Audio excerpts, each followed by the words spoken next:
So here we are. What I would call a rather dark day. I feel kind of electrified.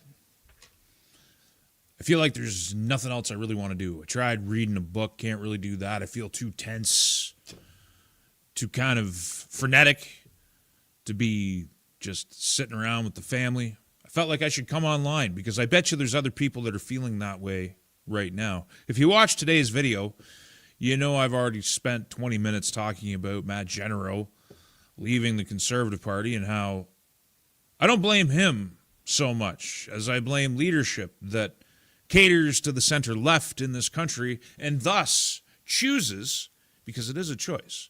The Conservative Party has no problem when they got a candidate that comes in and they decide that candidate is unpalatable. They'll allow the candidate to run, they'll allow the candidate to sell memberships, they'll allow the candidate to raise money, and then they'll unceremoniously kick that candidate out and parachute their own center-left guy into the mix. John Bacco, you are not too late. This is indeed live right now. We know the Conservative Party will do that, which means every single person that stands for election under the Conservative banner does so with the Conservative Party leadership's blessing. And so they picked Matt Genero. They picked the other two that crossed the floor because they're picking center-left candidates. They're picking center-left candidates, and this one's from Edmonton. And guess what? He stabbed the Conservative Party in the back. But did he stab him in the back or did he stab him in the front? The Conservative Party has allowed this to flower within their organization. And the real kicker for me is we got to go to, I might have to worry about making sure this is actually live on Twitter because apparently they're having technical difficulties, but we got to talk about Mark Carney is posting video with his newly poached MP. He's getting out in front of it. Look, you can hate Mark Carney all you like. He's eating the CPC's lunch, and he's managed to hypnotize almost half of this country with his elbows up mantra as he seeks to reorganize Canada in ways that most people in this country can't even comprehend. They don't understand where his money is. They don't understand what his stock holdings are. They don't understand what his mission is. They haven't looked at his career. I don't understand why. You would think if you support somebody, you would fundamentally understand exactly what they are. A Stephen Harper, appointee to the Bank of Canada, Bank of England governor, Goldman Sachs man, JP Morgan man, Brookfield man, becomes the hero of the left in this country. It blows my mind. He's getting out there. Give him credit where credit's due. He's got Matt Genero. They're out there. They're making media copy. I've been waiting all day. And sad to say, I knew this was how it was going to go. I've been waiting all day for Pierre Poilievre to do something on X, to say something about this further erosion of the Conservative Party caucus. And what does he do? And the nation breathes a sigh of relief with a great Team Canada overtime win and off to the semifinals. He's talking about hockey, and so my response is his party is being undermined from within and without. He lost another MP today. There's no post about it. Nothing. He posts about hockey. Carney posts meeting with the CPC's latest former MP, and Pierre, he talks about hockey. But Conservatives will blame everyone but themselves, including me. I got to show you, actually. I think I have to go to my replies. Well, let's first dispense with this because I thought my actual reply to this in Pierre's comments was much more succinct. Your party is being undermined all around you, from within and without. Why the farfik Nugan are you posting about hockey? Who are you anymore? Who is this guy? This is not apple-eating Pierre. This isn't the guy who ran for the CPC leadership. This is like some kind of PR dude that is widely ineffectual, posting pictures where he's holding hands with Carney as Carney flies back from the somber occasion and makes a pit stop in Edmonton to make sure that he's cementing Matt's floor crossing. They're eating the CPC's lunch. They're attacking immigration. They're talking about sending permanent residents home. There's more troubling things, too. I mean, we should get into that first, and then I'll go to comments and see what everybody's saying. But we got this. Wiretap Media posts a video from the Canadian Club Toronto. Immigration Canada is introducing a new express entry pathway for highly trained foreign military personnel. So our government is going to give people who don't want to assimilate into Canada, Canadian culture, high-powered weapons. I talked about this months ago.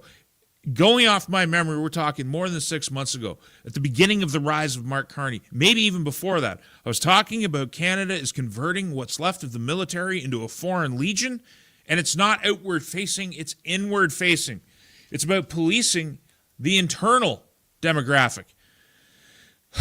And like, I just wish, I published a list months ago of conservative MPs that I've seen as the soft underbelly of the Conservative Party of Canada. I talked about it on this channel. And here we are. And there's still some names left on that list. Remember, I think Mark Carney is still short one seat. The Supreme Court decision overturning Terrebonne threw a monkey wrench into the plan. But I said, watch February, watch March, because they'll slowly roll them out. They're not going to announce them all at the same time because they want to make it look like a protracted, authentic negotiation. And we just got the latest one today. So we may not be done. I think I said recently, and I'll actually own this, that I might have been wrong in my speculation. I said that maybe it was over. And I thought maybe it was over because the Supreme Court of Canada overthrowing Terrebonne might have thrown a monkey wrench into the entire Carney gambit to draw in enough floor crossers so that he can create his majority without an election, which I think is the overarching goal. I think the NDP has slammed the door shut, but what do I know? I don't know. I'm just out here observing and guessing. I said before the election that this might be the last election in Canadian history, and there's still some merit and truth to that. Nothing is guaranteed. I am not some soothsayer. I am not reading tarot cards or reading the stars and making predictions and pretending I am a prophet. If you want that, go to a different channel. I am not special. I do have some insight, both inside and just from looking at things, but that's all I have. I just have a working mind. I can't understand it. Now, I wanted to talk before I go to comments.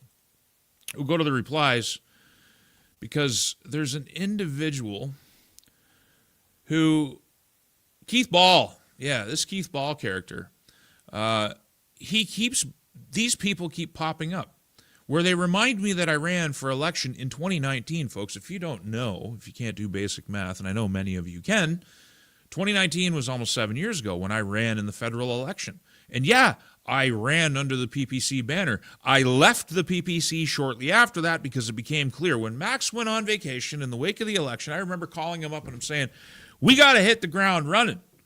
And he said, I need a vacation first. So I called up his right-hand man and I said, what are we doing? Why are we going on vacation?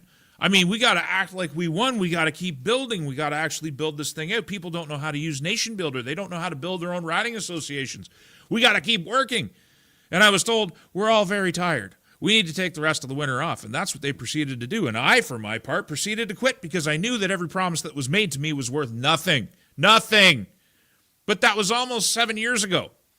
And this guy, this Keith Ball guy, he says it's my fault that the Conservatives lost in 2025 because apparently the PPC cost them 25 seats, which is absolute hogwash. Hogwash. Somehow it was my fault. I haven't ran since 2019. But this is the thing. They don't take personal responsibility. They keep talking about the winning strategy that keeps on losing them elections. And it gets eternally frustrating to me to the point where I can't even relax. Not today. I feel electric. I feel completely charged up and nowhere to ground. So that's what I'm attempting to do here with this live stream. This is my attempt at grounding. Let's go back and see what everybody's saying in the chat. Oh my goodness, I've already lost track of everything. Pierre trying to be like Justin Trudeau, I guess. I don't know what he's trying to be like. Is he being crippled by advisors? Like tweeting about hockey after you lose another sitting MP? It's absolutely crazy. That's John Bacco says Pierre became an imposter of himself. Yeah, he flipped. Apple-eating Pierre just went away and turned into something else. It's like Pierre O'Toole. That's what it is. It's the O'Tooleification of Pierre Poilievre. Jason Laboda says Danielle is scripted as the concerned mother. See, Champlain could only be more animated if he was a cartoon. I don't know. I don't know what that is. A bunch of words. Not voting CPC again. I ain't going to tell nobody how to vote. I'm done doing that. I haven't done that in a while, as a matter of fact. There's people out there who say, oh, you pushed it. Because it's so funny. Because on the same day I got Keith frickin' ball telling me that I'm a PPC guy. I get people saying that I'm right up the CPC's wazoo, and that's why they suck, that I keep pushing them. I never pushed them in the last election. I said there's a pragmatic argument for them needing to win before the Canadian public can get over the idea of an opposition in this country. That's a far cry from an endorsement. I didn't tell anybody how to vote. I didn't say you need to vote for anybody. I didn't even say you need to vote. There's this idea that if you don't vote, you don't get to complain. And it's the most ludicrous idea I think I've ever heard. Because as long as you're paying taxes, whether it's sales taxes, property taxes, federal taxes, excise taxes, taxes on taxes, which is what a property tax is. You pay your income tax, then you pay your property tax. They don't even have the courtesy to give you a tax credit for it. As long as you're paying, as long as you're sustaining the bureaucracy, which is the real power in this country, you get to say whatever you want, wherever you want. This idea that you have to vote. I'm not telling you to do anything, Jeff Lang. You vote for whoever you want, or just take the day off and stay home. You're still going to have to pay taxes, or they'll just take everything you own and put you in jail. Fantastic. Somebody said to me, I'm a hypocrite because I pay taxes where I have to. I don't want my life ruined. It's the mafia. You pay your protection money or you have everything that you have destroyed and smashed. It's the price you pay to survive. I'm afraid, Jason Laboda says, I'm afraid the CCP scripted Carney as the Undertaker. I don't know if that's the case. Carney's motives appear on the surface to be very clear and clean. And if they are, it's bad news for all of us because it means Canada is being set up to undermine the United States until there's nothing left of the United States. It's the world's plan to bring down America. And he is the representative of that in Canada. If that's the case, the truth is what Stephen Harper and Doug Ford and Mark Carney and all of these people are telling you about the coming suffering you're about to endure is very true. Truer than I would like it to be. There's the other side of the coin, which is, where's Mark Carney's money? It's all in the United States. Where did he build his life? In the United States. How did he build his career? Through the American banks. How much business does he do with people in Trump's orbit? He's done plenty over the course of time. How does Brookfield make its money? Through North American integration. So all of the money, which you're supposed to follow, is tied to the United States and tied to North American integration. And since the Canadian public has been so thoroughly hypnotized by the big red machine to believe that America is the greatest evil the world has ever faced, and in spite of the fact that Mark Carney goes before the public and says China is our principal strategic rival and biggest strategic threat, he still chose to embrace them and present them as some kind of solution. Now, the whole trip to China was nothing but a public relations exercise, because we didn't get much back. We got some reductions in tariffs, but we didn't get them eliminated. And all they did was send some solar panel, green hippie cars that are cheaply made and full of all that telemetry data. But by the way, that's another thing. I was talking to somebody somewhere, I don't remember who or when, a couple days ago. We were talking about Chinese EVs and all their spy software. Teslas are full of it too. They got cameras looking at you every which way. Like, they're full of all the same stuff. The difference is the Chinese EV is cheaper. It directly supports the CCP. You're kind of pinned between your elites when you buy a electric-powered car. I just kind of want to buy my older technology, pre-2014, older is better, so that I can work on it and it has as few sensors as possible and as few modules. I wouldn't mind a touchscreen, but I don't want any of the touchscreen stuff that goes with it. If I really need GPS, I can use my phone. We didn't get anything from the Chinese. So with Canada being so heavily hypnotized by the big red machine, the only way that you would get around reorganizing Canada into some kind of North American Union is you'd have to do it under the banner of saving it. You'd have to do it under the banner of elbows up. You'd have to say that you were fighting the United States because it's the only way you could get the simpletons in this country to go along with it. You dangle Donald Trump in front of their face and you lead them along like the Pied Piper. And they think they're fighting, and in fact, they're signing the death knell of the country. And to be completely honest, I'm not so sure I'm against it, because Canada's been terrible for the people for a very long time. I make the case all the time in my videos. We have no real civil rights. We have no real civilian say. Our parties screw us over left, right, and center. MPs can flip from one side. You elect a conservative, they become a liberal, or you elect a liberal and they become a conservative, and it doesn't trigger an automatic by-election. What is that? What is that? You have no right of recall. You have no ability to forward. You can't do citizen initiatives like they have in the United States. You can't do ballot initiatives. You have no interaction with your judiciary. You can't rein in rogue justices. You don't elect your sheriffs. You get nothing. Canada. The Hisham Ahmadi,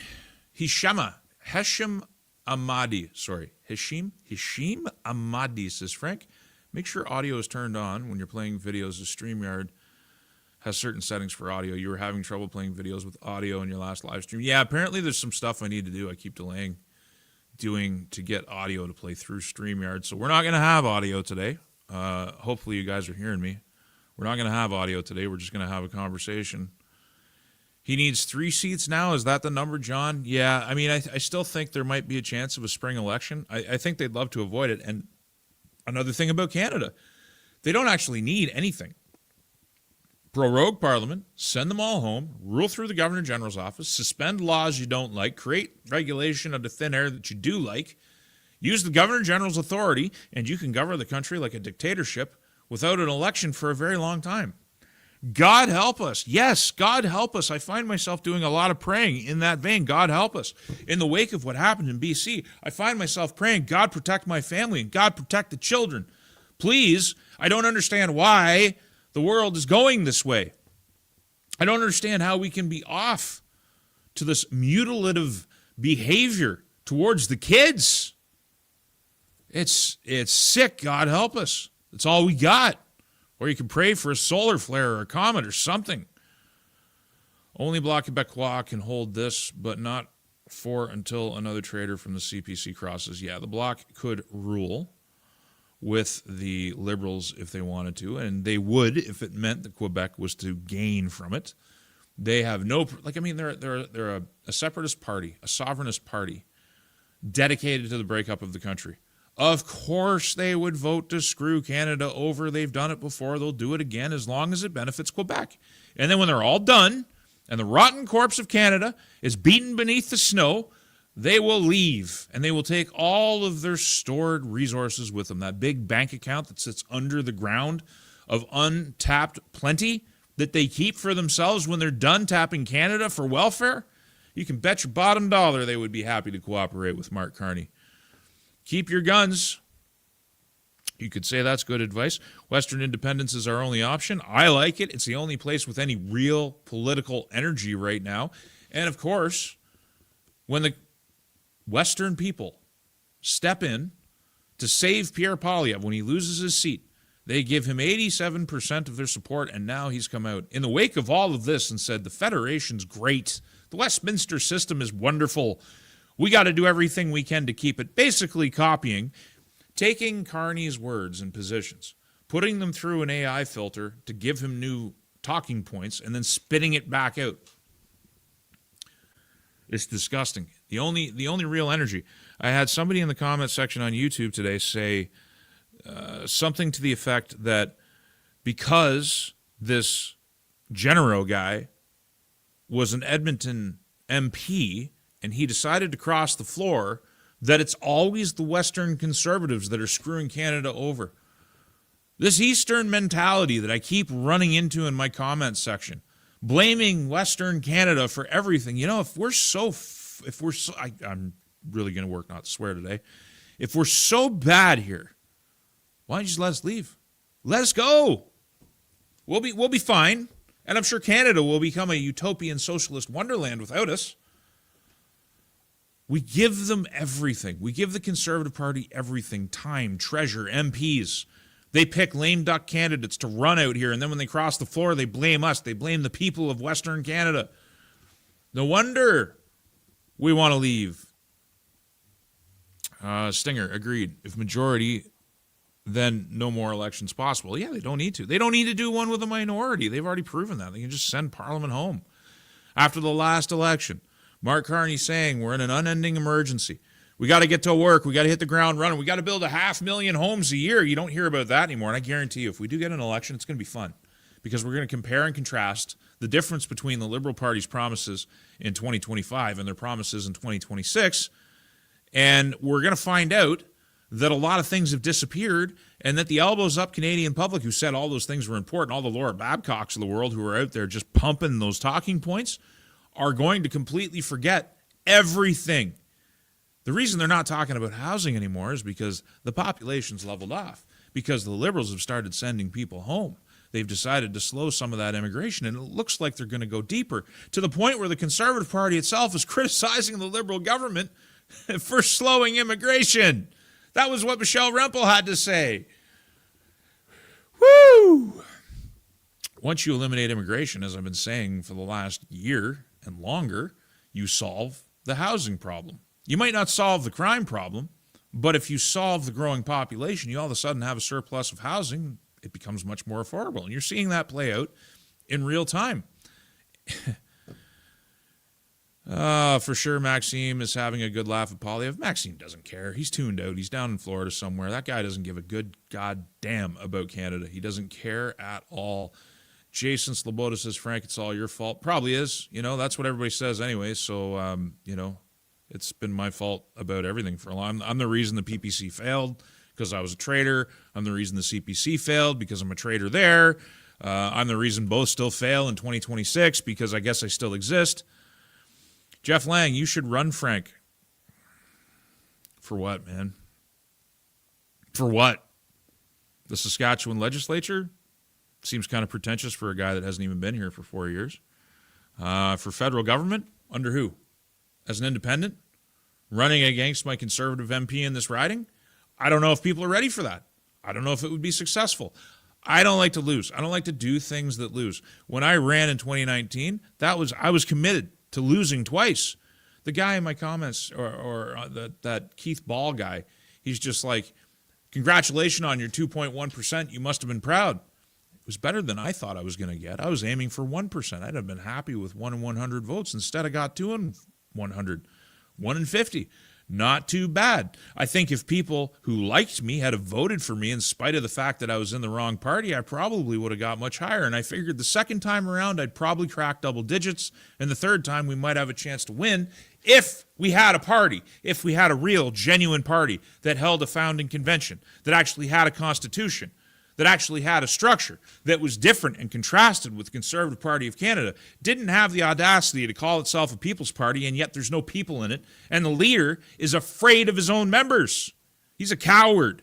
He doesn't have any faith in his own ability to keep his own membership in line and keep them on target.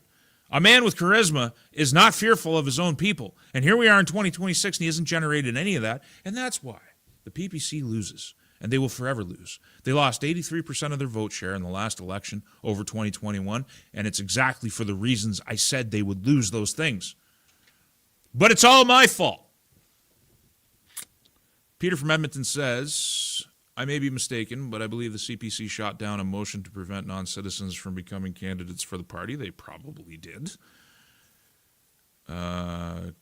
Frank sold Canada to China so he can podcast. Frank sold Canada to China so he can podcast. Sold. Did I? I sold Canada to China so I can podcast. Pretty sure I'm podcasting on American platforms. That's what I'm doing. I'm selling us out to America.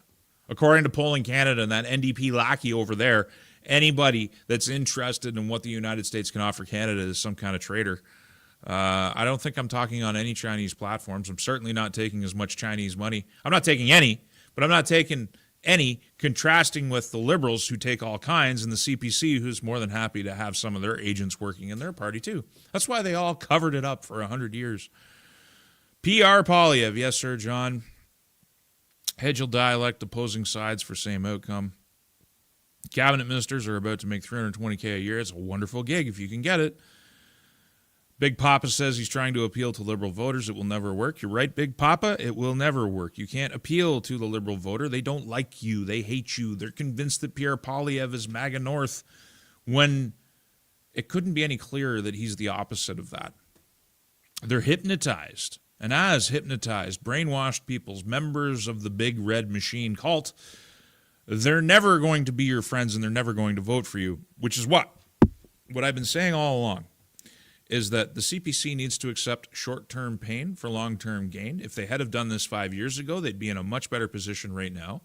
They have to accept that in order to create a new constituency, you've got to fight with your enemy. You've got to fight with the media. You have the ability to call media scrums whenever you want. Get in there, fight with those journalists, say risky things, get front page copy, do it in a very classy Canadian way. You don't have to sound all loud and boisterous and braggadocious like Donald Trump.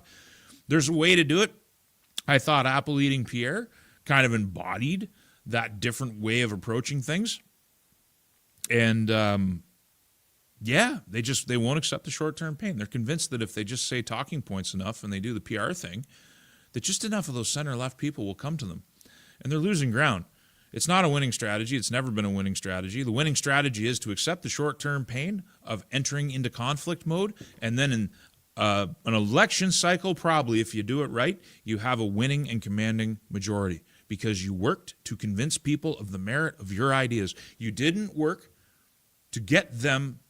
You didn't work to promote yourself to people who already have ideas, who are already entrenched in those ideas, who don't like you.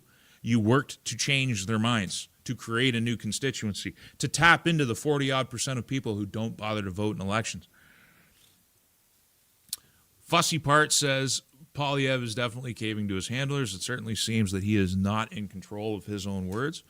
Today, his Facebook post was about the Muslim holiday. Well, he had the Ash holiday on there as well, but yes, he was signaling about Ramadan. He hasn't commented at all about the fact that his party is fragmenting all around him. It's terrible. It's absolutely terrible. You don't want to acknowledge it. And then you see people liking those posts in the thousands. It's like, what are you liking? This whole circling the wagon. You see the CPC, and you know who they are. The people who are in the tank for the Conservative Party and the influencer class. It's their bread and butter. They're making excuses. They want to just call this general guy a traitor, but they don't want to acknowledge that if it wasn't for the Conservative Party of Canada, you wouldn't have all of these center-left, easily poachable, soft underbelly Conservative Party caucus members. Who they put them there. They chose them. If they didn't like who the people voted for, they just fire them and put in their own guy anyway. And like I said, I've read that story at least a half dozen times in my inbox, and as recently as this week, about candidates who work really hard and get unceremoniously turfed, and the Conservatives keep all the money and all the memberships. They choose to have this soft underbelly, and now it's undermining them, and they don't even want to comment on it. You know, you're asking for strength out of a party that works from weakness, and it sucks, and it's always sucked. Kimberly Robertson says, no one deserves my vote, and you're probably right. You shouldn't feel like you have to vote for anyone. You shouldn't feel like it's a dichotomy. You shouldn't have to feel like it's this or that.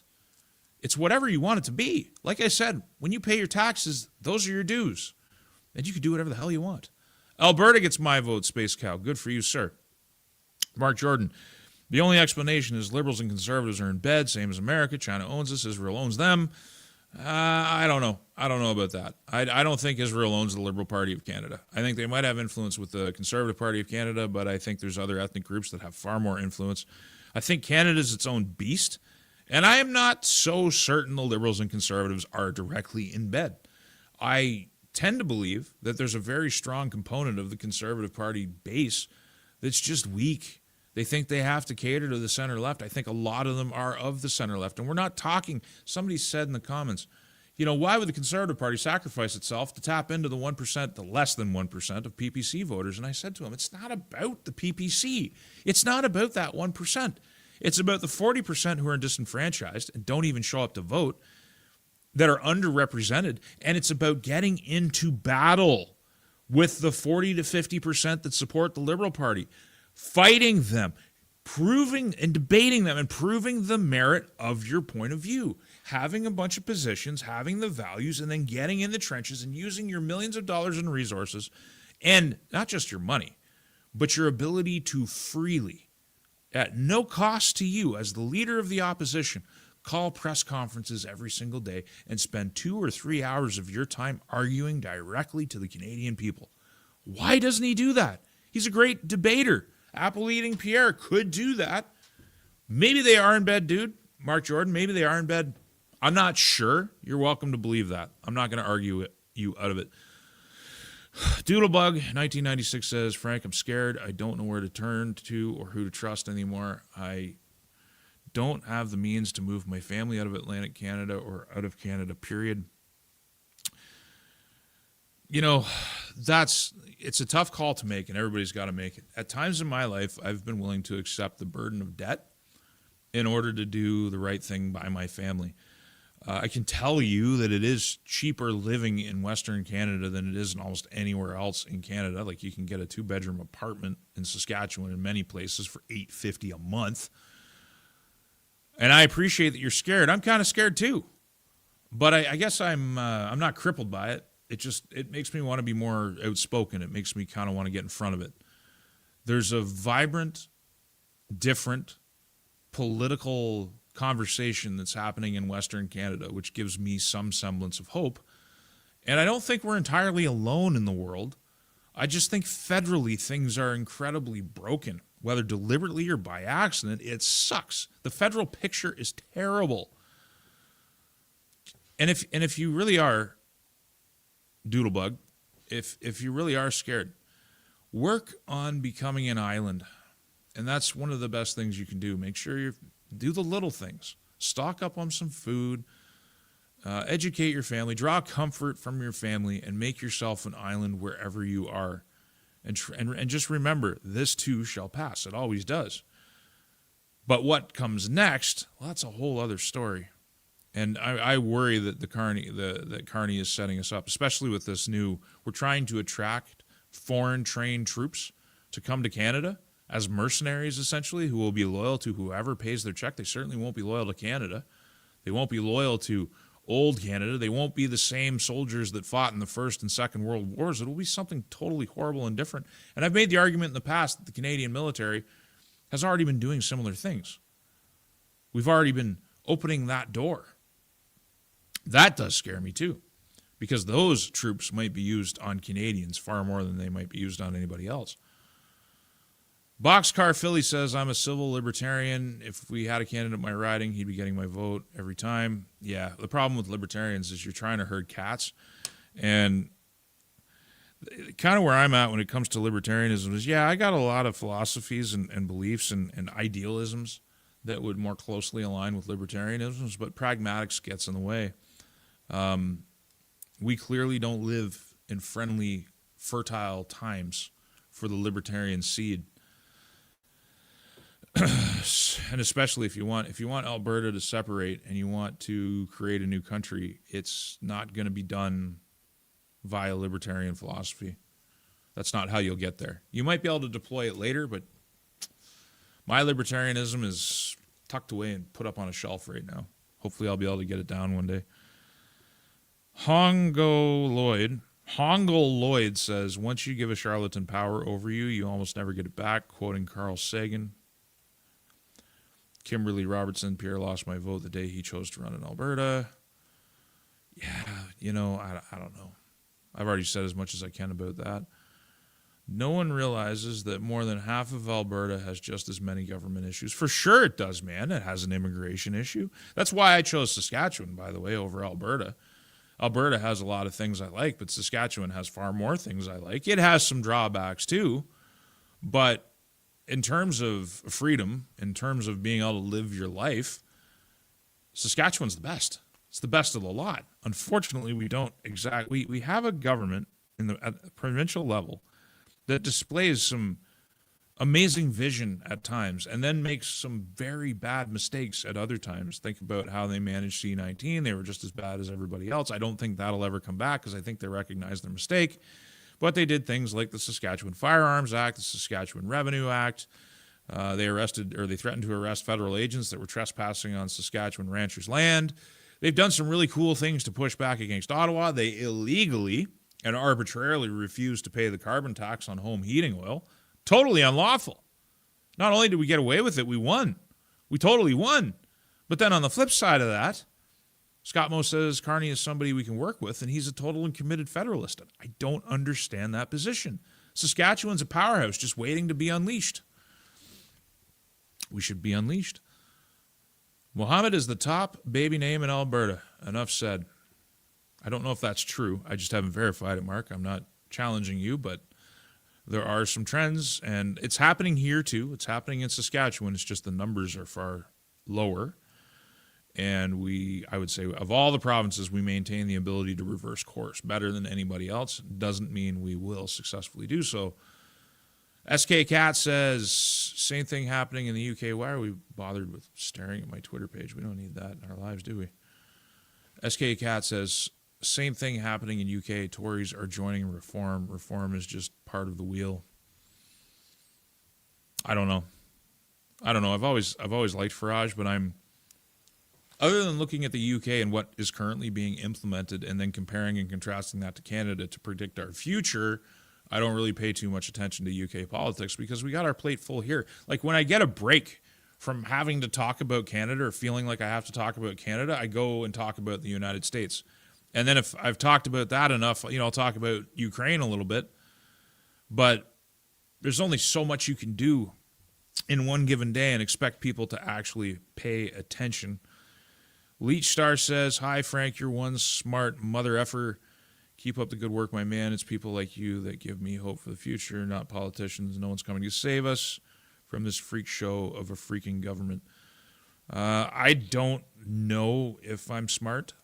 That's really the only way I have a chance of actually perhaps being smart. I've never been entirely sure. Elbows up when using chopsticks. Clever pop meow. Secret bass rigs. YouTube is censoring me from posting how the CSIS specifically confirmed China's election interference in 2019 and 2021. Yeah, I don't know what goes on in the comments section, dude. I have no idea how it works because I showed it in yesterday's bit how there's this channel with absolutely outrageous, in terms of censorship and what would usually get you censored, outrageous music, outrageous thumbnails, using a word that rhymes with jigger, very out in the open. Some say it's just historical music, and so he's getting away with it like that. But then you look at his other content, and it's very much alt-right. And I'm thinking to myself, there's absolutely no censorship in terms of what you can say on YouTube, even though algorithmically there's demonstrably is. Certain keywords will get your videos downgraded. They just won't get shown to anybody if you say certain things. And the comments section's a gong show. There's comments disappearing everywhere, and people oftentimes ascribe to me guilt for deleting their comments. I have nothing to do with it. I see they're supposed to be there. Like, I'm on the back end. I'm supposed to see everything. It'll say there's 10 comments, and I can only see 4 of them. Where those other 6 are, I have no idea. No idea whatsoever. Sunshine says we need a new party similar to Restore UK Party. Canadians and European heritage, citizen culture, and values need to be saved if you want to have Canada. Otherwise, we'll get Indie China. I don't think India is something to aspire to. I think any sort of travel blog, Bald and Bankrupt was back there recently. I don't want to turn into India. It's a nightmare. It's not something I want. The magnet that makes people want to come here is what was built by those who've been here the longest. And for some reason, we're eliminating that. We're eliminating the internal strength of Canada, and you can venture a guess as to why. It's almost like our leadership is committed to making us vassals of either Europe or China or the United States. Take your pick. If I had to pick between the three, I'm going U.S. every single day of the week. But, it was interesting. Let's go back to Twitter for a minute because we'll be able to find this. Because, where are we? Are we in the replies here? I think we're in the replies. Are we in the replies? We're in the replies. All right. If we go far enough. Actually, no, we'll go to the profile is what we'll do because it shouldn't be that far down. I don't tweet a lot. I tweet a little bit. Here it is. This is Polling Canada.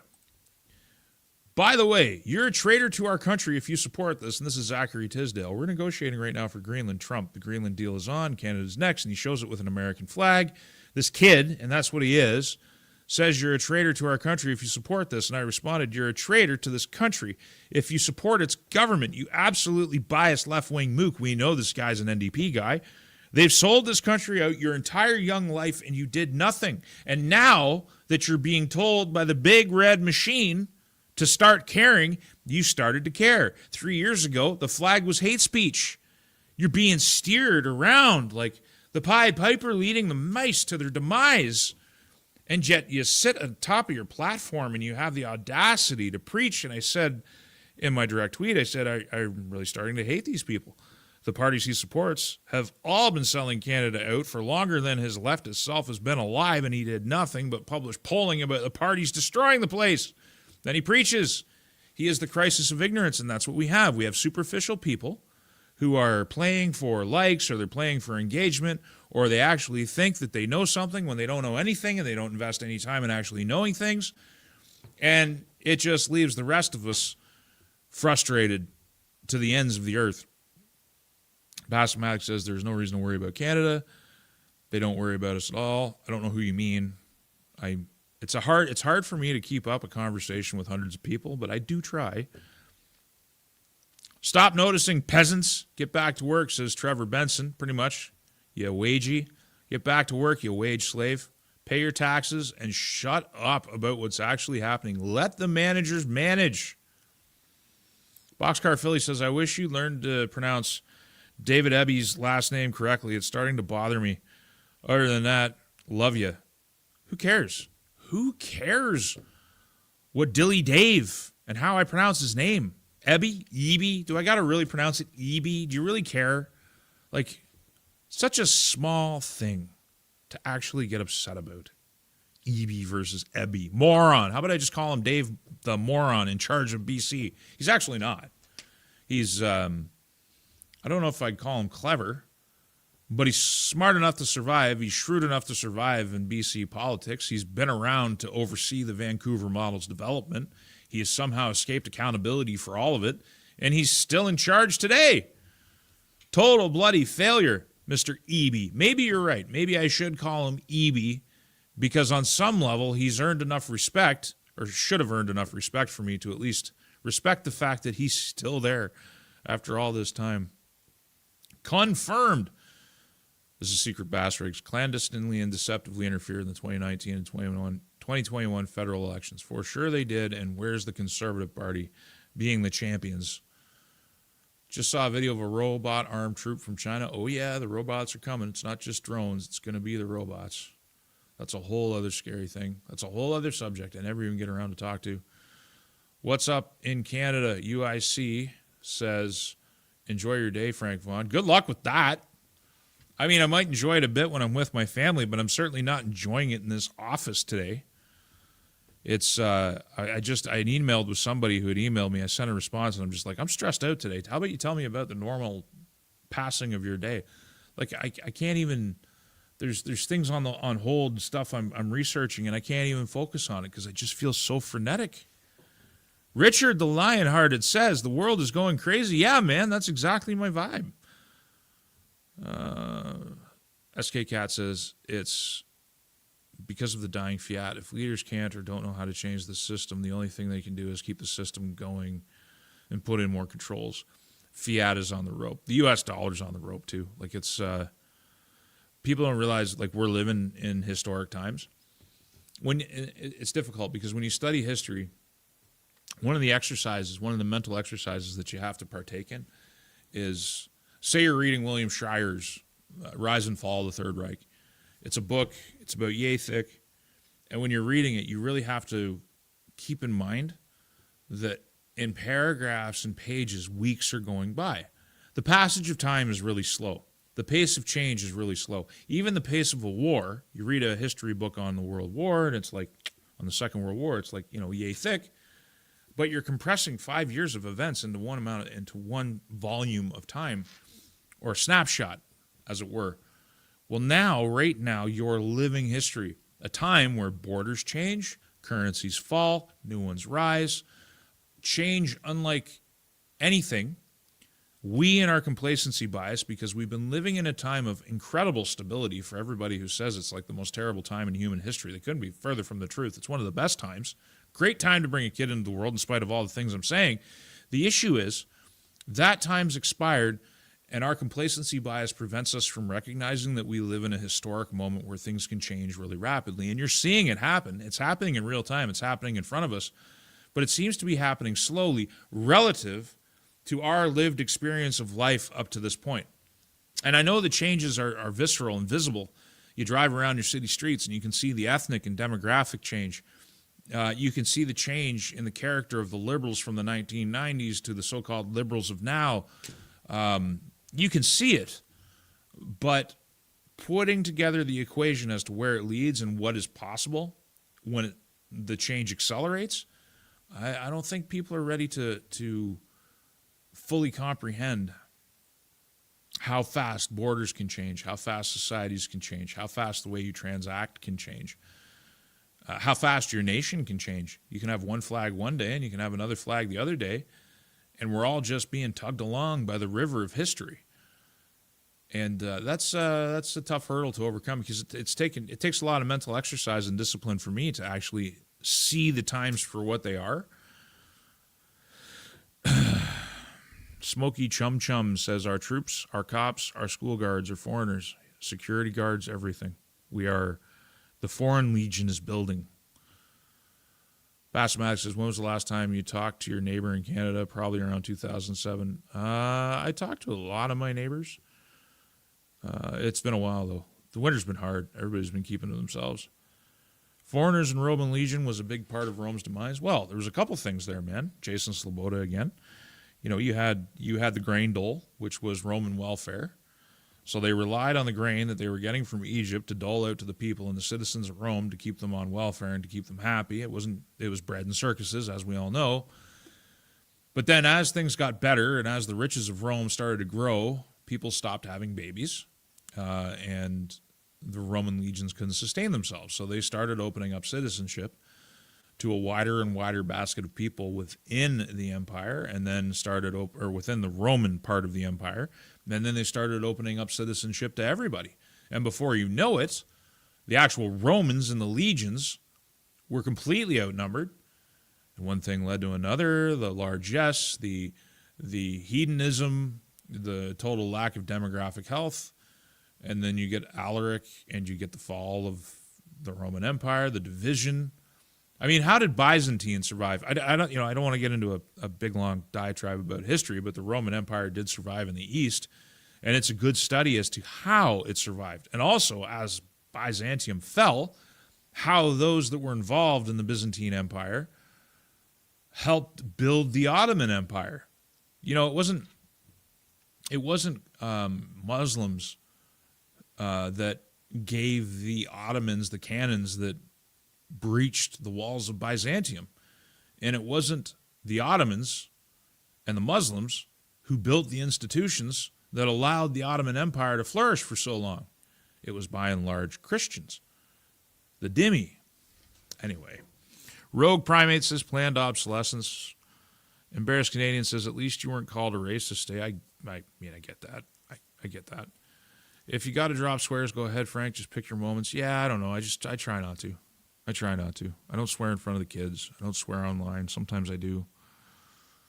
Floor crossers in Alberta will amplify the idea of separation. One can only hope. Breakpoint 28. I really hope. Pop Meow says, guys, my pronouns can change. Then people can change party. Be trans. Mark Jordan says, urban Eastern Canada, not urban. I mean, some of those non-urban. I used to live an hour and a half east of Toronto. I lived near Campbellford, Ontario. I worked in Campbellford, Ontario. And I got to tell you, the left was very strong in that small town.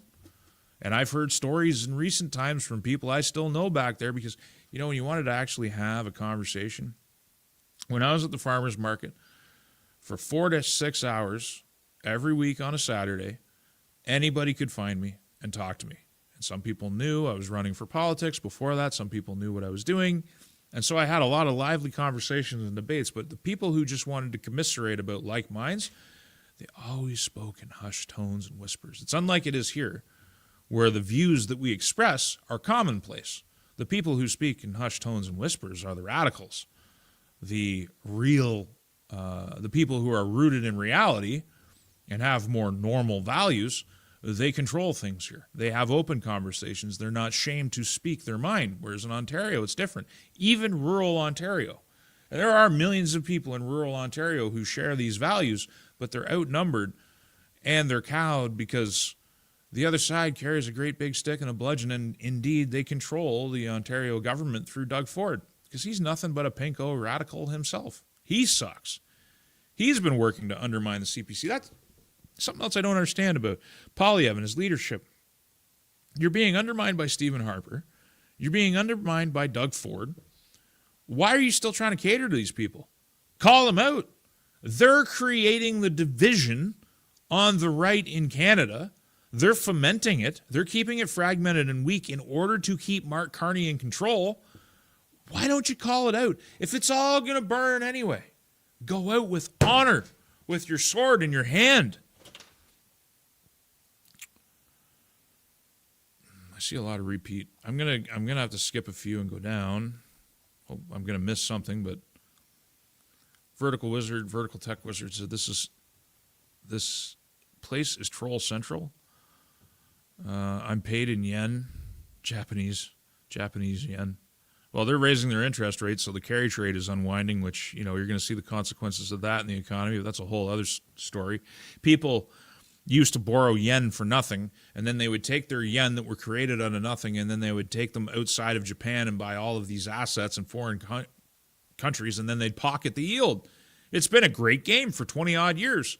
Well, now the Japanese, ever since the election where Donald Trump endorsed the current Japanese prime minister, they've been raising their rates. They're liberating themselves from the carry trade. So all of a sudden, all those yen have to come back home to pay back the principal, because it's starting to cost interest. As they raise rates, that's only going to happen further, and that's going to put downward pressure on the economies in the fiat and the other world. The carry trade, unwinding. It's a pretty wild thing. Who knows? Maybe it's a good time to get paid in yen. Only thing to do is leave Canada. Where? Xander, where do you go?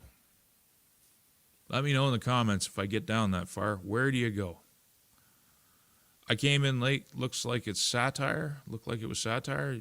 I see. You're the troll. I think Vertical Tech Wizard is the troll, but we'll see. Votes don't count when Carney counts them. Maybe that's the case, Jason, but I tend to believe that this is how the country is. I'm not saying they can't cheat. I'm not saying they wouldn't cheat. I'm not saying that since 2019 the system has changed and it's opened up to more cheating. I just don't think they have to. I was thinking about this today in terms of the Ukraine-Russia war and how the only side that lies is the side that's losing. The other side doesn't have to lie, and so they don't. You don't lie unless you have to. And right now, the Liberals, they don't have to lie. That's why they come right out. And Carney says you're going to suffer. Your standard of living is going down the drain. You're going to face higher taxes. You're going to face cuts to your vaunted social services. And it's all in the name of saving the country. He's telling you the truth because he doesn't have to lie, because his constituency is so well entrenched and strong. And there's no one fighting that constituency. There's nobody slamming against it and trying to change it. Instead, they're catering to it.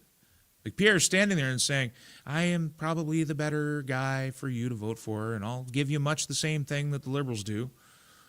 It's like you're trying to peel it away by using the same differently worded talking points and this milquetoast, mealy-mouthed approach. It's not going to work. Soft underbelly is far too kind. You can call it whatever you want. I call it the soft underbelly, and you're seeing it just getting poached. Totally predictable. I think every single name's been on my list, except for the weakest. There's still other names on the list, but like some of the weakest, some of the softest, I'm surprised haven't crossed yet. But there might be more. Beware the Brookfield military-industrial complex. I came on here with so little preparation, I didn't even bring myself water. I'm going to have to get that solved right now. Hang on. I need water. Stat. Bring water. Okay. We got that on order. Create division and collect the pieces. Exactly. Now, for who? Who is going to be collecting the pieces? I don't know. China, Europe, the United States. Given a choice between the three, you know which one I'm rooting for. Carney's actual, genuine motives might be very cleverly disguised. Remember, the big red machine is very smart. He has control of it right now. Conservative Party was infiltrated by liberals. Rogue Primate is an infiltration if they held the door open and said, come on in. It's part of our strategy. We need center-left candidates. We have to appeal to the center-left. We've got these other candidates. They're doing very well. They're quite popular, but we're going to sack them unceremoniously, and we're going to parachute in our own center-left people. Is it infiltration if the Conservative Party decided it was the strategy? And I don't know if it is infiltration. I think it's internal undermining, but perhaps they view it as a winning strategy. It's so funny, they keep looking at their election results, which are losses, and I keep getting told that it's the winning strategy. Yeah, we just got to do it one more time. It's only been 11 years of nightmare. If we just keep doing the same thing, it's bound to work the next time. And now the whole party's being peeled apart. And where's Pierre? Maybe as of now, you know what? Let's check. We got Twitter up on screen here. We're still looking at my Twitter account for some unknown reason. Let's see. Let's check out Pierre Poilievre. Has he commented yet? No! 2 hours ago. Hockey. French. Mark Carney is trying to seize a costly Liberal majority that Canadians voted against in the last election through dirty backroom deals. Well, here it is. Matt Genero. So somehow I missed this. Has betrayed the people of Edmonton Riverbend who voted for more affordable homes and safe streets and strong resource sector. Conservatives will continue our fight for a Canada that's affordable, safe, and self-reliant. A lot of cool talking points there. But who ran Matt Genero? You knew that this guy had NDP ties, that he had left-leaning ties. Pierre, man, you brought him in. You brought these people in. Your party brought these people in. This is a shrugging off of responsibility for a failed strategy. And I can't get behind it. Does that make me a traitor? Am I a traitor? Am I a bad guy? Tell me in the comments. Am I a bad guy?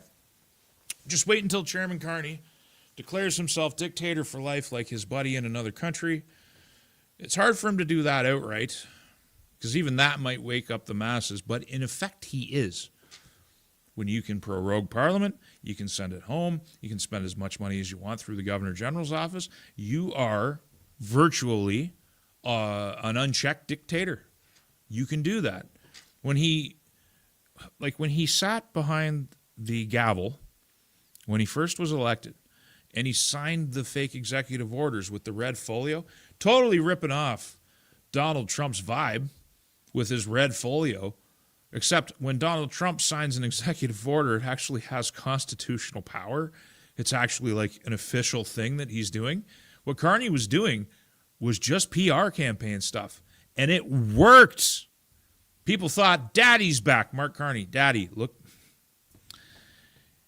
Not the example of Daddy that I would follow, but I guess it's good enough for some people. It was all fake, but what was very real was when he signed a document suspending the carbon tax with a promise to go back to Parliament to actually repeal it. The carbon tax was suspended at the stroke of a pen. Parliament didn't even need to be there. What people don't follow on from that is that the power the Prime Minister has through the Governor General is to be able to suspend any and all regulation that he wants to. That power already exists. We're constantly told that Canada is one of the freest countries on earth. If it is free, if it is one of the freest countries, it's because of in the past, the inability or the lack of will of a government to fully abuse the power that it already has. Again, you can suspend the charter in this country for no reason at all, have been found to have wrongly done so, and not a single politician faces accountability. Can you imagine a U.S. president or a Congress or a Senate suspending the Constitution of the United States and being found to have wrongly done so and not facing some type of consequence? Justin Trudeau's off to banging Katy Perry. The person who penned the letter, which I haven't even covered on this channel yet, the person who penned the letter recommending the Emergencies Act be used has been named as our principal negotiator for the USMCA, which I don't think we're going to get. That'll be a big test, actually. That'll be a big test of the Trump administration as to whether or not their intentions vis-a-vis Canada are sincere, or whether they're happy to sign something, or whether Carney wins his majority or gets his majority via some other means, and then he decides to sell the country out and sign whatever Trump puts in front of him, because he could get away with that. He's the one person who could get away with that. He can promise all kinds of things as he did in the last election. He doesn't have to deliver any of them. He is implementing an agenda right now that he did not run on in the election, other than the promise of suffering. There's no 500,000 homes. He didn't campaign on an immigration reduction. He didn't campaign on reducing the public service. He's just doing those things. The Liberal voter didn't vote for that. In the past, a politician would face accountability for such things. But in the times we live in, all that matters is team sport. Canadians are trained to cheer for political parties like we cheer for hockey teams. 13 and Sam Bronfman and family had them all in pocket from early 1900s until more recent times. Various power groups controls parts of them now, it seems. EU wants war with Russia. Who do you think they are? Ursula von Devil. Yeah. Europe does need that war. They're in big trouble. Their fiat currencies are in trouble. Their economies are in trouble. They have to keep that war going. I'm going to save further comment on that because I have a segment coming up on that war again that's been building. I just have to find time to do it. Russia started the war. Obviously, the EU is also being targeted. Russia didn't start that war, man. The war was already going, and it was triggered largely by Western machinations. You could trace the beginnings of that war to 2014 and before. Thank you very much.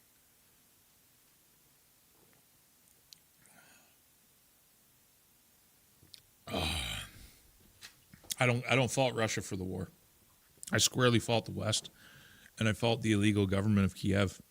I think if you believe that NATO had any right to intervene in the Balkans, or you accept the story of Libya or Syria, or any of the other things that NATO's ever been involved in that have very far from the North Atlantic, then when it comes to ethnic Russians being slaughtered, their culture and language being wiped out in eastern Ukraine, I think the Russian casus belli to intervene, which I think is what it is. It's an intervention in an ongoing civil conflict.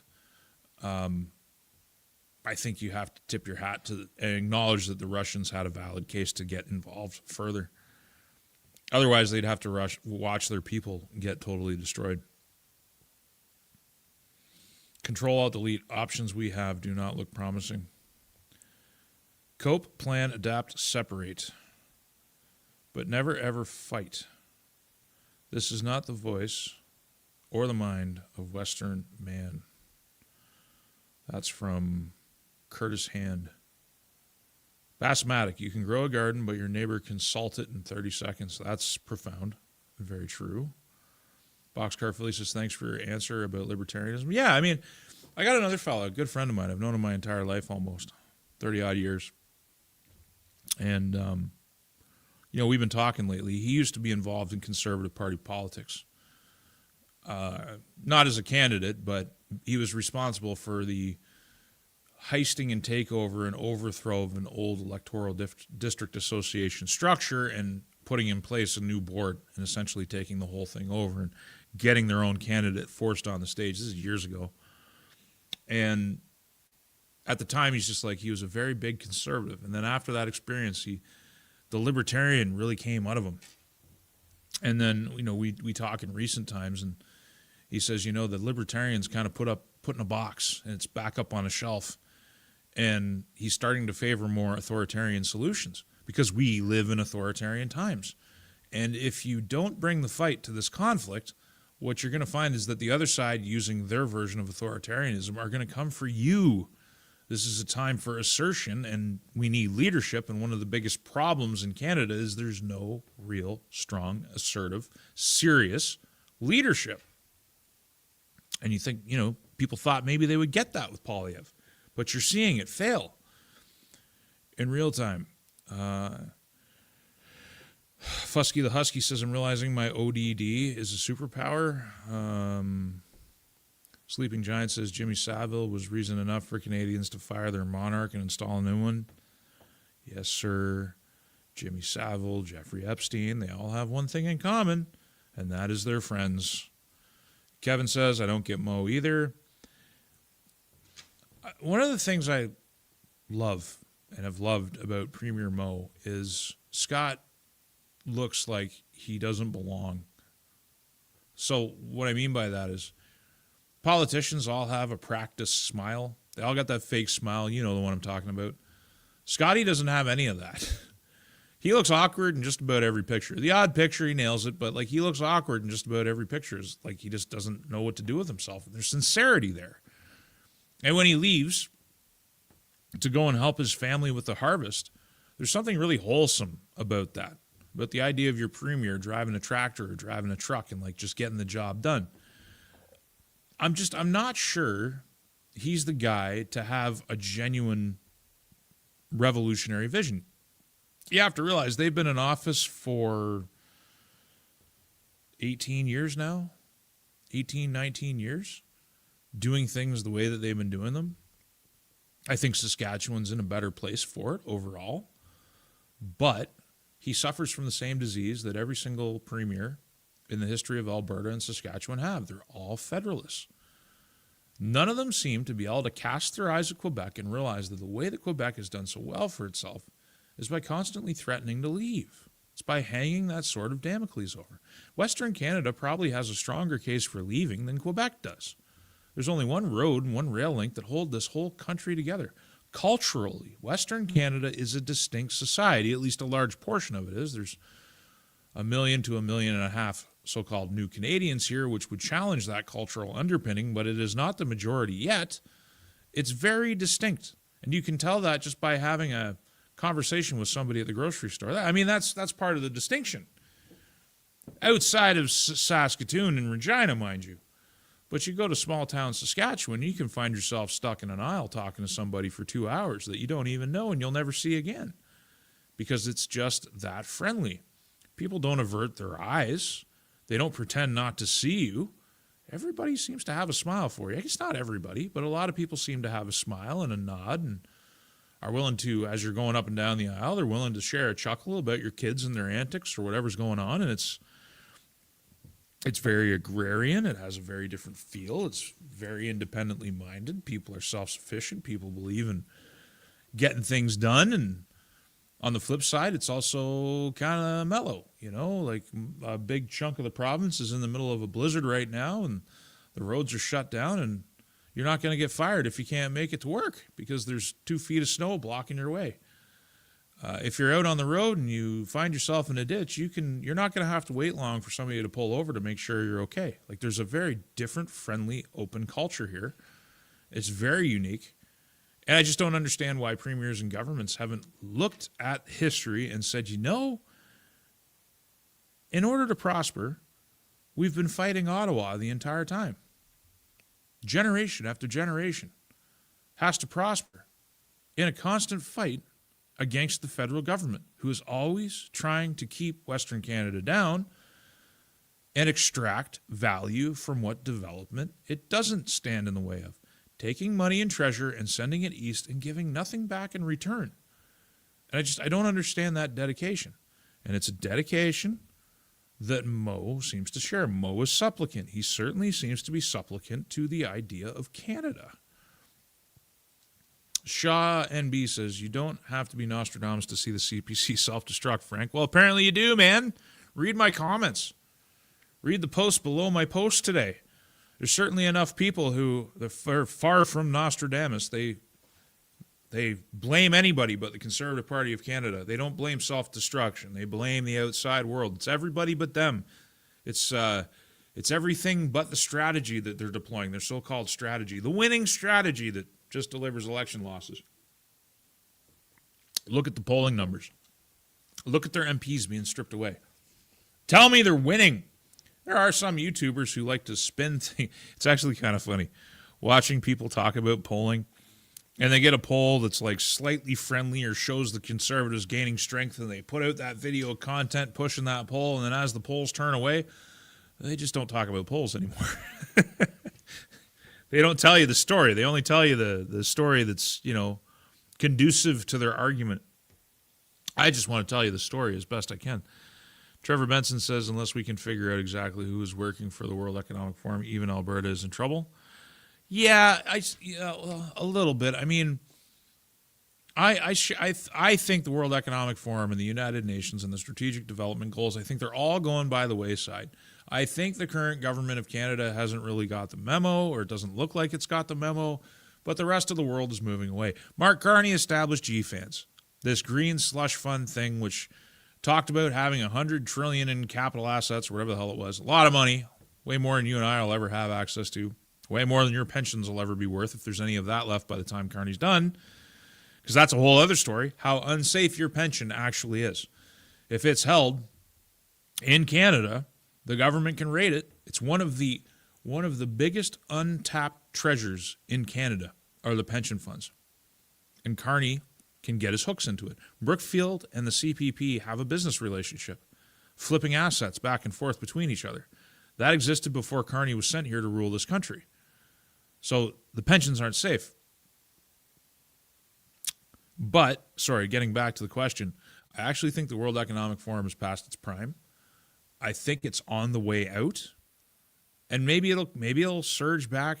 Maybe it's not done yet. Maybe I'm jumping the gun, but I don't think the Americans, I don't think the Chinese, I don't think the Russians are interested in the World Economic Forum wants to build. And those are the powers. The power center is not Europe. Sure as hell is not Canada. So I'm not sure how big a problem that is. I think it's being phased out. Maybe it's still a problem. Jilly Peppers, Hiking Channel says, you're smart. Maybe, Jilly. I've never been sure. Newfoundland and Labrador is being inundated with newcomers proudly flaunting their code cards to get carts and carts of groceries. The takeover is almost complete. Yeah. You get to pay for it while you get browbeaten by your government as they flood them in. Like, we'll see where that goes. Mick Michael says Frank has a good vocabulary. I always walk away with a new term he coins. Well, be careful to pretend those terms, because sometimes I just invent words that don't exist just to kind of fill them in. People understand what they mean, but if you look them up in a dictionary, they don't exist. So call out what you will. If nothing else, Canadians are guilty of low self-esteem. Low self-esteem combined with hubris. We have one of the world's biggest chips on our shoulders, and we're not very strong. We're very loud, we're very boisterous, and we use that to... There's a video on YouTube somewhere, and it's this man that clearly he's had a very challenging life, and you can tell. You can tell just by looking at him that it hasn't been easy, just because of his stature. His back's a bit crooked. He's very short. His pants take up about half of his torso. His shirt's really tucked in. And he's yelling at the top of his lungs at a street artist who's playing saxophone or something along those lines.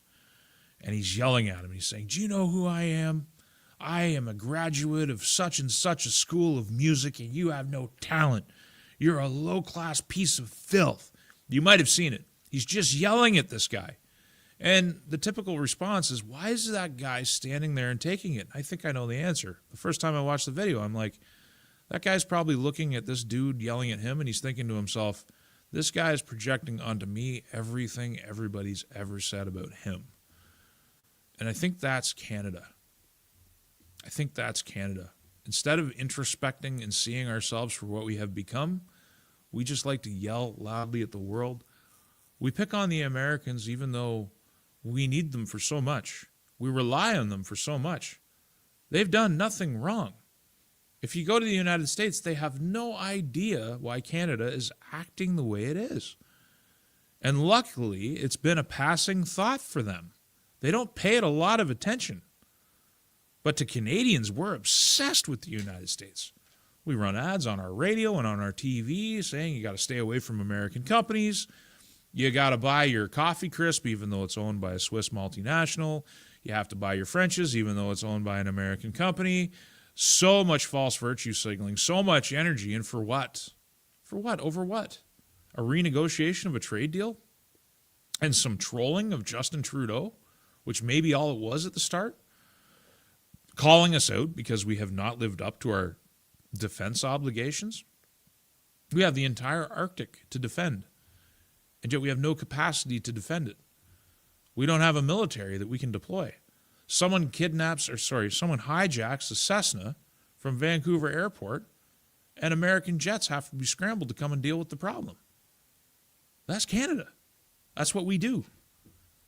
And then we project onto the world the superiority which we are not entitled to as we defame the nation itself and say we're a post-national state with no core identity.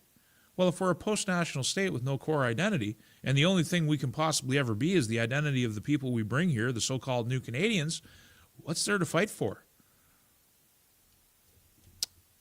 I guess you'll have to ask the elbows up crowd. Maybe they'll have a better answer. Oh, looks like I'm very far behind. So we're going to skip down a little bit further. Frankie says, Frankie V. It's like deja vu.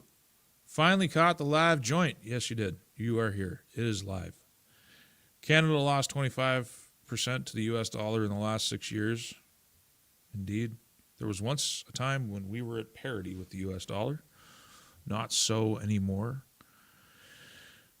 In 2017, First Nations were 5% of the population. Today, 3.8%. By 2040, Liberals say just over 1%. This is the Century Initiative program at work. Shh, don't tell the natives. Yeah, I mean, I've talked about that before.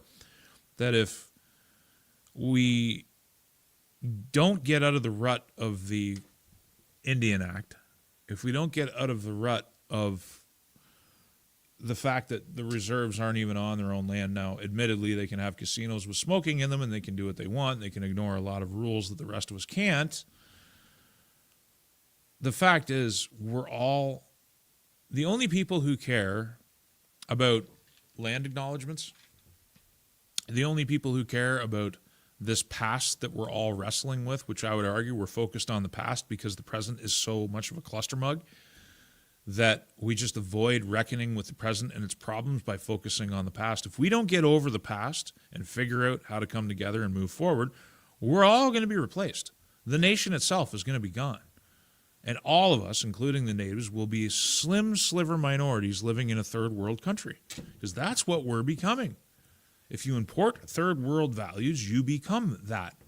And I think the powers that be in this country have been more than happy up to this point to allow that process to transpire because they make money off it. And when they're all done, they can just fly off to some island somewhere and live out the rest of the days in comfort and leave all the plebs to deal with the baggage. And they don't have morals or scruples. They don't care about you and me. That much should be abundantly clear to everyone. Silver Stacker says, Canada proves Orwellian dystopias exist and seem to work on the masses. Yeah, I'm only a half hour behind in the chat. Okay, so there's an internal argument happening in chat. People are arguing with each other. Pity so many were sleeping on the border and immigration issues. Yeah, I mean, even back 7-8 years ago, you couldn't even bring up immigration or the border. You couldn't even bring it up to conservatives. That's how I got blocked by Michelle Rempel. I was telling her that in government, they have the power to revoke permanent residency. They can ship refugees back. They can do whatever they want. They can solve the immigration problem. And I remember her reaction. She was mortified at the idea that you could cancel a permanent residency. And it's like, well, you can. If you actually want to get serious about this stuff, deal with the TFW program, deal with the IMP program, and deal with the fact that we have too many people here. You solve the housing crisis. You solve some of the economic crisis. You stop the exploitation of people who may never get citizenships here. They're displacing Canadians who are trying to get work, and they're getting paid really poorly. They're living in poor conditions, and if they refuse to do so, they just get shipped back home. And a lot of the times they have to pay a huge amount of money, which is often the equivalent of indentured servitude. So like you're getting charged $10,000 or $20,000 or $30,000 so that you can get a job at a grocery store, and you have to pay that off through the time that you work for that company. And if you say anything about it, they just keep whatever money that you have and ship you back. And there isn't a politician in Parliament that cares that that's going on. We talk about the truck drivers and how it's all the trucking fleet is being replaced by Sings. It doesn't have to be that way. People who can't even speak English, they can't read the street signs. In many jurisdictions in this country, the trucking companies are allowed to issue their own licenses. People are getting killed by the dozens every single month because of that decision. It doesn't have to be that way. We don't need it. There's no trucker shortage. As a matter of fact, that's another thing I need to do. I got sent part 2 of an article I covered a while ago. I read a it's a long story, and I guess I'll tell it in the video when I make it, but this fellow's writing a book about the trucking industry, and he just released the second part of an article that he wrote from the inside of the trucking industry. Gordy, if you're watching this, I don't know if you are, but if you do, I got you, man. I just got to get to it. Chinese bots are active in the chat. I haven't seen any yet. I don't care about the Chinese Communist Party. They're kind of irrelevant with what is truly going on. They're not irrelevant at all. They're incredibly relevant. They've been controlling Canada for a long time. It doesn't get much more relevant than that.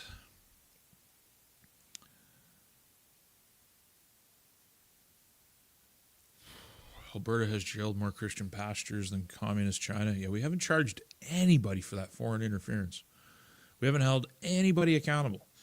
You got a Liberal candidate in the last election calling for the kidnapping of his counterpart in the Conservative Party and the handing over of that person to a Chinese consulate for a cash reward. And all he got was removed as a candidate. He's still free to operate in Canada and do whatever he wants. I mean, is that sedition? Is that treason? You can argue what crime that is. I'm sure that's crime in Canada when you call for the kidnapping of your opponent, but not in Liberal Canada, man. Not in Liberal Canada. Breakpoint says, Quinny! I guess you're proud of Quinny. It takes Prince Edward Island at least 10 years to see the effects of the rest of Canada. It's starting to show in Charlottetown now. Too late for Liberals to see, though. It's the same as Saskatchewan, man. It's showing here, too. You go down to Saskatoon, or you go to Regina, or you go to PA, and you can see it. It's here. And you don't even have to do that. You just go to any major town, and you'll see it.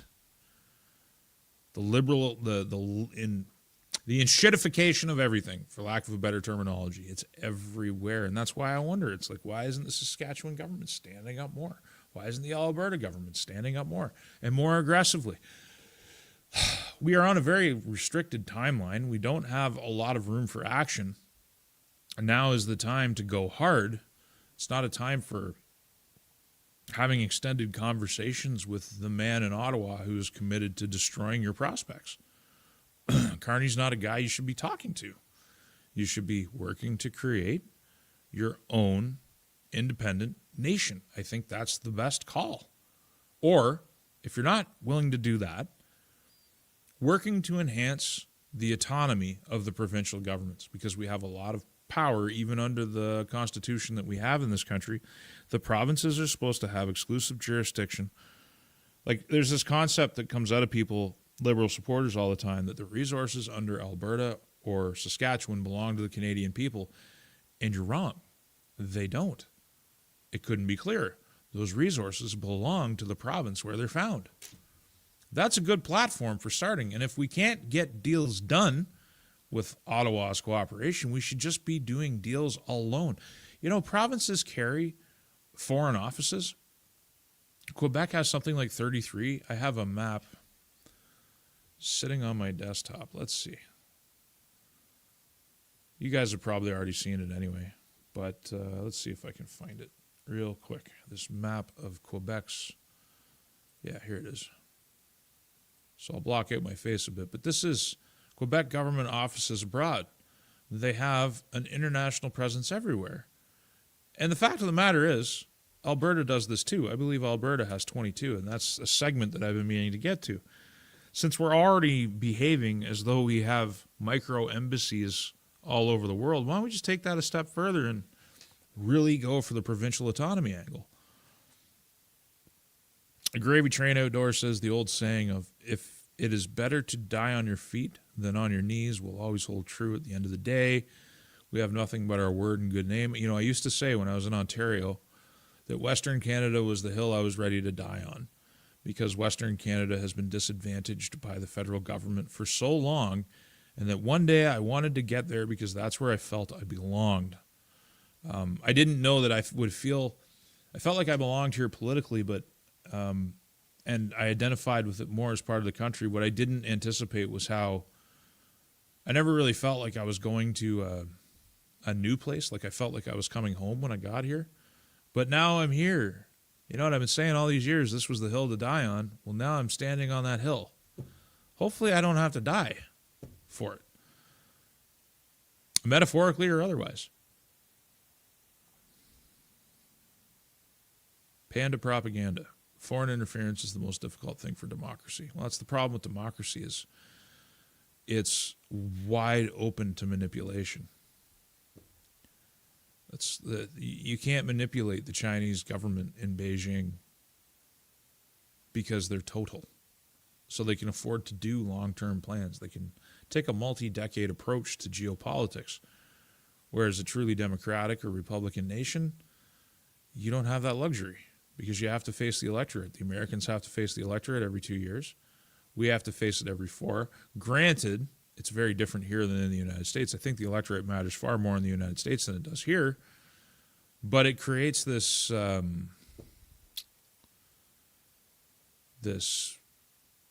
it's like you're mired in a swamp trying to take steps. So instead of walking on flat, dry ground, you're walking through 6-inch deep mud. So it slows you down. Whereas the Chinese are high and dry, just walking towards their objectives. And they're doing a very good job. You have to admit, they're doing a good job for themselves. If honesty were suddenly introduced into American life, the whole system would collapse. George Carlin, he's probably right.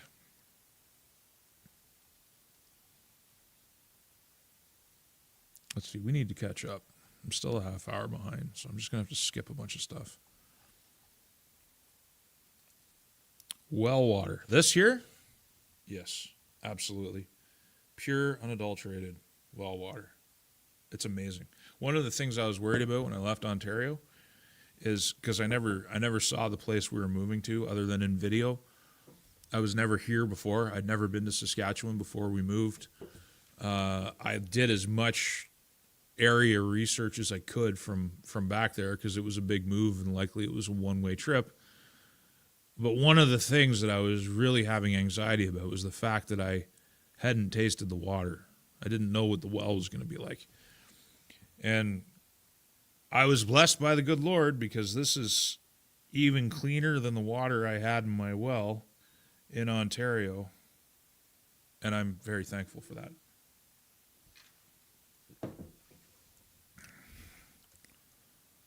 Putin can have Freeland? No, he can't.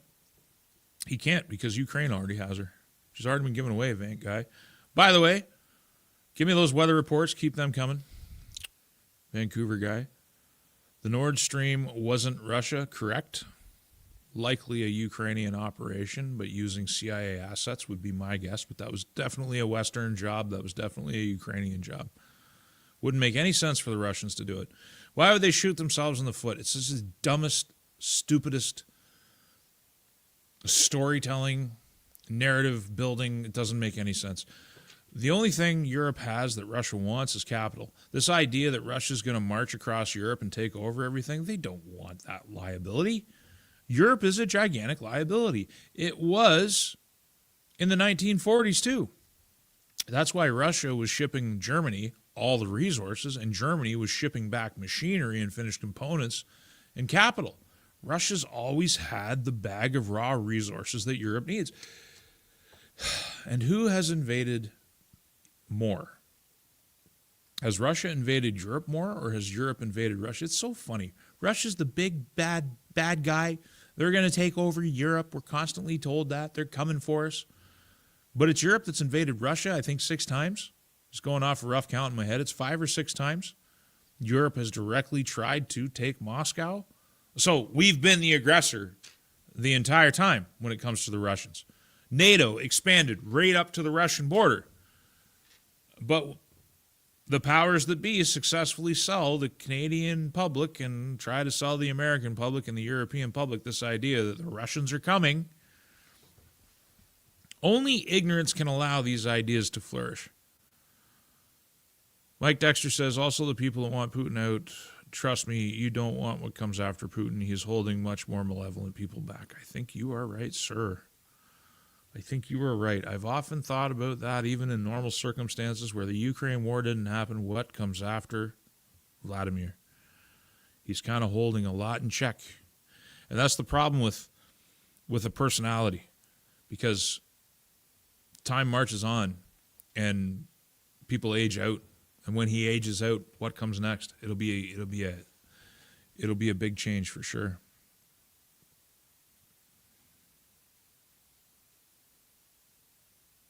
Katy Perry can be a welder.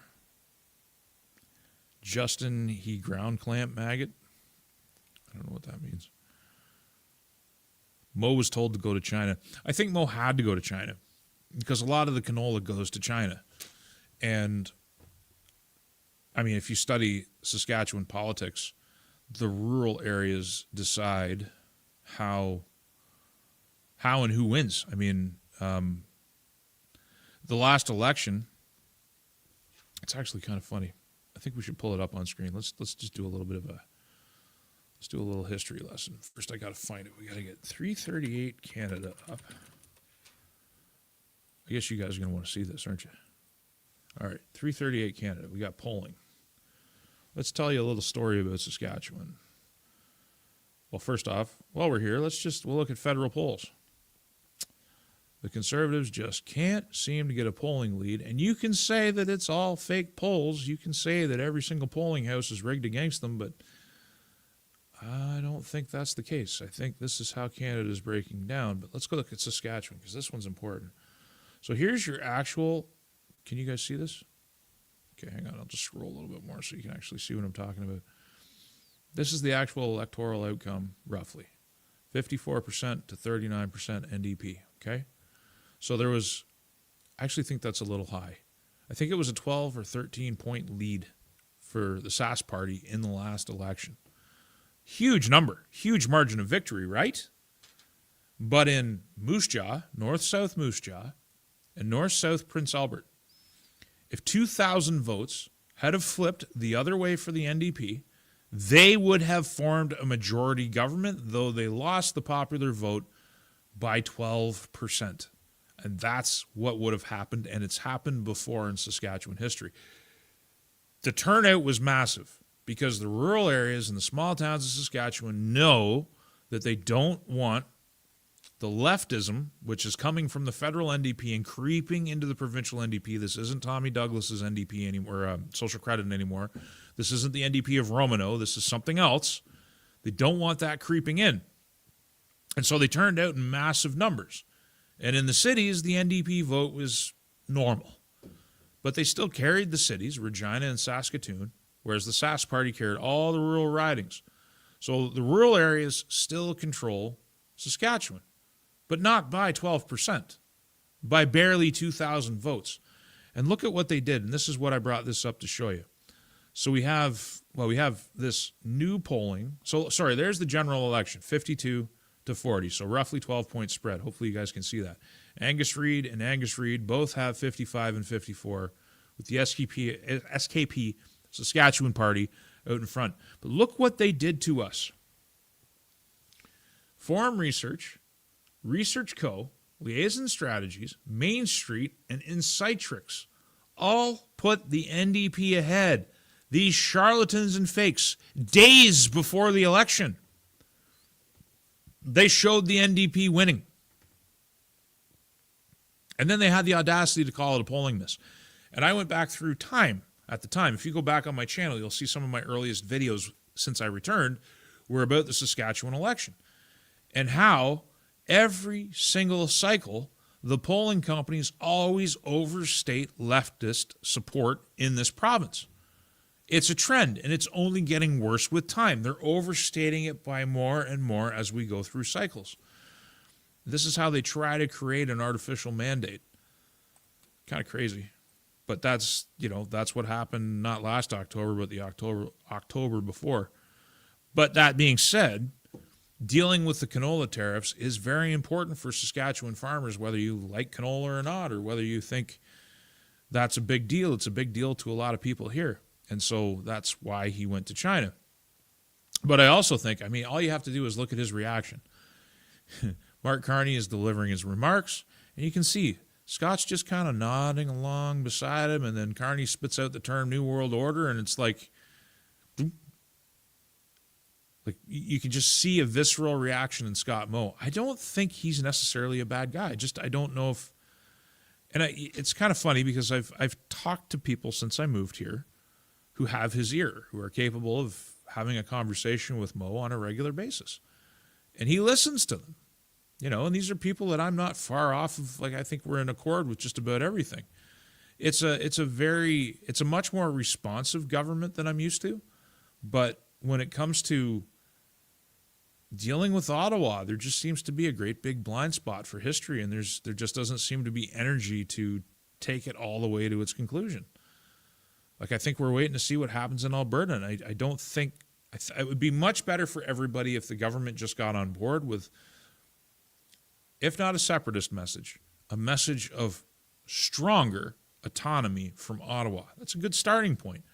The government of the UCP and the government of the Saskatchewan Party could very easily build a case for provincial autonomy, and building that case wouldn't hinder the separatist movement on its own, but it would get us further towards gaining more control over our lives away from Ottawa, even if separation doesn't happen. And I think that's the game, and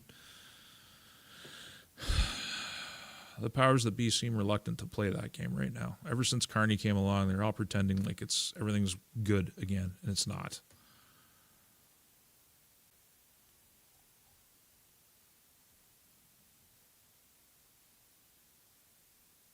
Your words are eloquent, John? I don't know.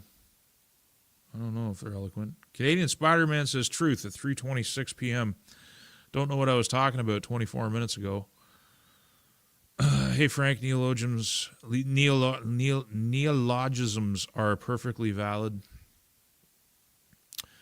Canadian Spider-Man says, why did I get the big bottle of vodka last night? Mistake? Yep. It's kind of funny. I went to the store yesterday with the family because we knew we were going to be stranded for a couple of days, and I just wanted to get the kids some treats and stuff because they've been doing good and whatever. And so we went, and first off, you can get all kinds of booze in most co-op grocery stores in this province, which is amazing.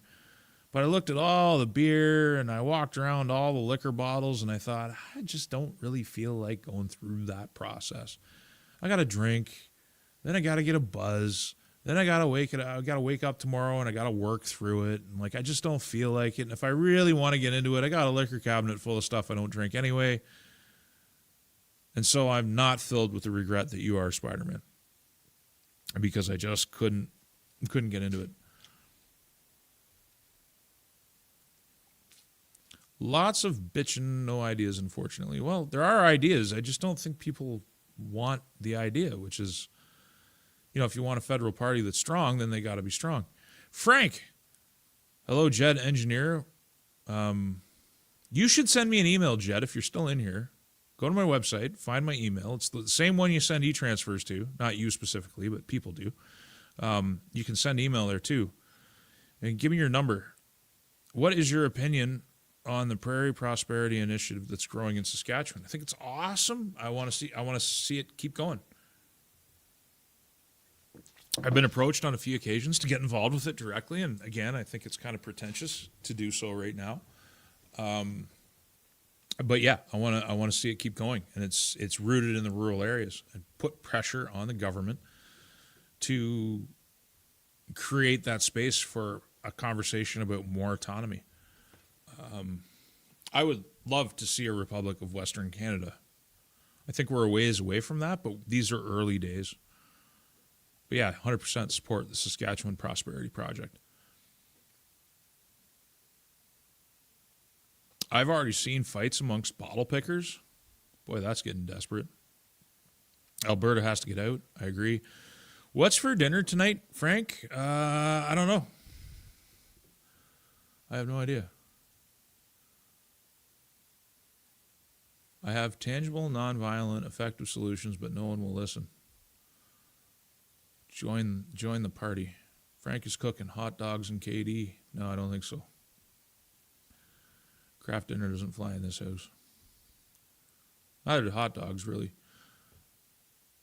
I got chicken and pork, chips, and shake and bake. I guess dinner's coming up. Everybody's getting hungry. Polar bears with lasers. Things are getting wild in the chat. Why are we talking about hot dogs, people? Parsley garnish and stuff? Like, what's happening here? Do I got to start a cooking show? You're 100% correct, Frank. The Conservative Party of Canada is weak, woke, center, left, train wreck. Yes, it is. It's been that way for a long time. I thought maybe Poilievre would figure out that he needs to take a different tack. It looked like he might. And then it didn't happen. Bullet Ward says, hey, Frank, how you doing? I'm doing all right. I'm doing better now. I think coming live was good because I vent some of this energy that I had. I just couldn't focus. If I can't focus, I might as well come here and talk about what is keeping me unfocused. Frank, keep the faith. Love your channel. You have a friend in California. Right on, Bobby Bronco. I got a few friends in California, actually. Friends of the channel anyway, so yeah. There are good people in California, too. Superman is Canadian. Marvel bought out the rights like in the 1920s. Well, we've been selling the rights to everything in this country for decades. I mean, what else is new? This is a problem. Sheridan Forbes says your replacements have already won. Older people in government supported immigration for years. Well, and the older people who have been voting in the false dichotomy, in 10 or 20 years, they're all going to be gone, and we're just going to be left with what we're left with. And I worry that if we don't get our act together now and do something different, then we'll be living through times that people alive today can scarcely imagine. I can imagine. But Canadian Spider-Man says Spider-Man is greater than Superman. I know that is controversial, Frank. I don't know, man. I don't really want to wade in there, but I'm going to come down on the side of Superman. I'm sorry. If I lose you as a subscriber over that, I guess it was good knowing you. But we agree. Canada is a joke, Mr. Spider-Man. Lori F. reposted the stream. Hey, it's actually good to know that it's actually happening on X, because last time I did this, it didn't go live to X. So at least there's someone on X watching.